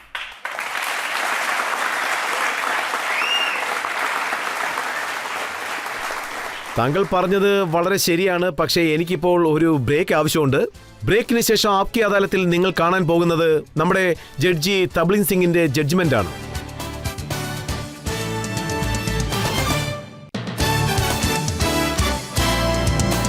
Welcome back. ആപ്കി അദാലത്തിൽ ഇന്ന് ഒരു വിചാരണ നടന്നിരിക്കുന്നു. അത് ഇലക്ഷൻ എക്സ്പെർട്ടായ പ്രശാന്ത് കിഷോറിനോടായിരുന്നു. അദ്ദേഹത്തിനോട് പല ചോദ്യങ്ങളും ചോദിച്ചു.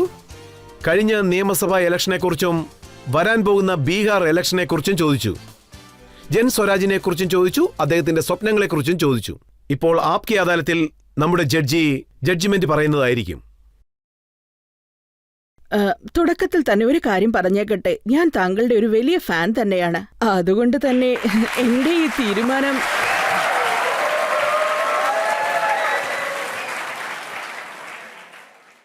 എന്നാൽ താങ്കളോട് ഒരേ ഒരു പരാതിയുണ്ട്. വക്കീൽ താങ്കളോട് താങ്കൾ എന്നും ചുമതലകളിൽ നിന്ന് ഓടുന്ന ഒരാളാണെന്ന് പറഞ്ഞു. അത് ഞാനും സമ്മതിക്കുന്നു. താങ്കൾ ബീഹാറിന്റെ മുഖ്യമന്ത്രിയാകാൻ തയ്യാറാകുന്നതുവരെ അതുവരേക്കും ഇവിടെ യാതൊരു മാറ്റവും വരാൻ പോകുന്നില്ല. അതിപ്പോ നിങ്ങളുടെ പാർട്ടി എത്ര വലുതായാലും ശരി.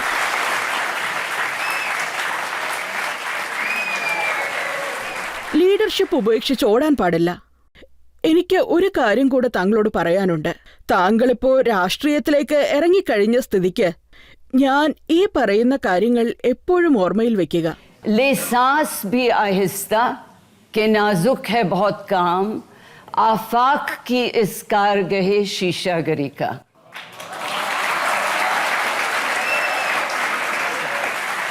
താങ്കൾ എന്തെങ്കിലും പറയാൻ ആഗ്രഹിക്കുന്നുണ്ടോ? നമ്മുടെ ജഡ്ജിയും പറയുന്നു ഉത്തരവാദിത്തങ്ങൾ ഏറ്റെടുക്കണമെന്ന്. എനിക്ക് പറയാനുള്ളതും അത് തന്നെയാണ്. ഞാൻ പറയുന്നത് എപ്പോഴും ഒന്ന് തന്നെയാണ്. എനിക്കും ഉത്തരവാദിത്തങ്ങൾ ഒരുപാടുണ്ട്. ഞാൻ അത് ഈ ആപ്കി അദാലത്തിൽ പറയുന്നു. ഞാൻ പോകുന്ന ഓരോ ഗ്രാമത്തിലും പറയുന്നു. ബീഹാർ ഒരു പ്രോപ്പർ സ്റ്റേറ്റായി മാറാൻ ജീവിതത്തിൽ ഞാൻ എന്തൊക്കെ ചെയ്യാൻ പറ്റുമോ അതെല്ലാം ചെയ്യും. അതെന്റെ വാക്കാണ്. ഇതെന്റെ ജീവിതത്തിന്റെ ഒരു ലക്ഷ്യം തന്നെയാണ്. അടുത്ത 10 വർഷത്തിനുള്ളിൽ ഞാൻ ഇത് ഉറപ്പായിട്ടും ചെയ്തിരിക്കും. അതായത് എനിക്ക് തോന്നുന്നത് എന്താണെന്ന് വെച്ചാൽ ഞാൻ ബീഹാറിനോട് ഒരുപാട് കടപ്പെട്ടിരിക്കുന്നു. പല ആൾക്കാർക്കും അറിയില്ല, എന്റെ മുത്തച്ഛൻ ഒരു പാവപ്പെട്ടവനായിരുന്നു. കാളവണ്ടി ഓടിച്ചു, കൂലിവേല ചെയ്തു. എന്റെ അച്ഛനൊരു ഡോക്ടറാണ്. അതുകൊണ്ട് എനിക്ക് തോന്നുന്നത് എന്നെപ്പോലൊരാള് ബീഹാറിൽ ഇങ്ങനെയൊക്കെ ചെയ്തില്ലെങ്കിൽ മറ്റൊരാളും ബീഹാറിൽ ഇങ്ങനെയൊരു പരിശ്രമം ഏറ്റെടുക്കില്ല. അതുകൊണ്ടാണ് ഞാൻ ഈ പരിശ്രമത്തിൽ ഏർപ്പെട്ടത്. അതുമാത്രമല്ല, ഞാൻ വളരെ സത്യസന്ധമായും വ്യക്തമായും അത് ചെയ്യണമെന്ന് ആഗ്രഹിക്കുന്നു. ബാക്കിയെല്ലാം ഭഗവാന്റെ കയ്യിലാണ്, ബീഹാറിലെ ജനങ്ങളുടെ കയ്യിലും. വളരെ നന്ദി. ഇങ്ങനെയുള്ള ആത്മവിശ്വാസത്തോടുകൂടി നമ്മുടെ പ്രശാന്ത് കിഷോർ ബീഹാറിലെ ജനങ്ങൾക്ക് നല്ലത് ചെയ്യണം. ബീഹാറിലെ ജനങ്ങളുടെ മനസ്സ് മൊത്തം സന്തോഷം കൊണ്ട് നിറയ്ക്കണം. അവർക്ക് അഭിവൃദ്ധി നേടിക്കൊടുക്കണം. ഇത് പ്രശാന്ത് കിഷോറിന്റെ ഉത്തരവാദിത്തമാണ്. ആപ്കി അദാലത്തിലെ ഇന്നത്തെ വിചാരണ ഇതോടെ അവസാനിക്കുകയാണ്. അടുത്ത എപ്പിസോഡിൽ പുതിയൊരു അതിഥിയുമായി നിങ്ങളെ വന്ന് കാണുന്നതായിരിക്കും. നന്ദി, നമസ്കാരം.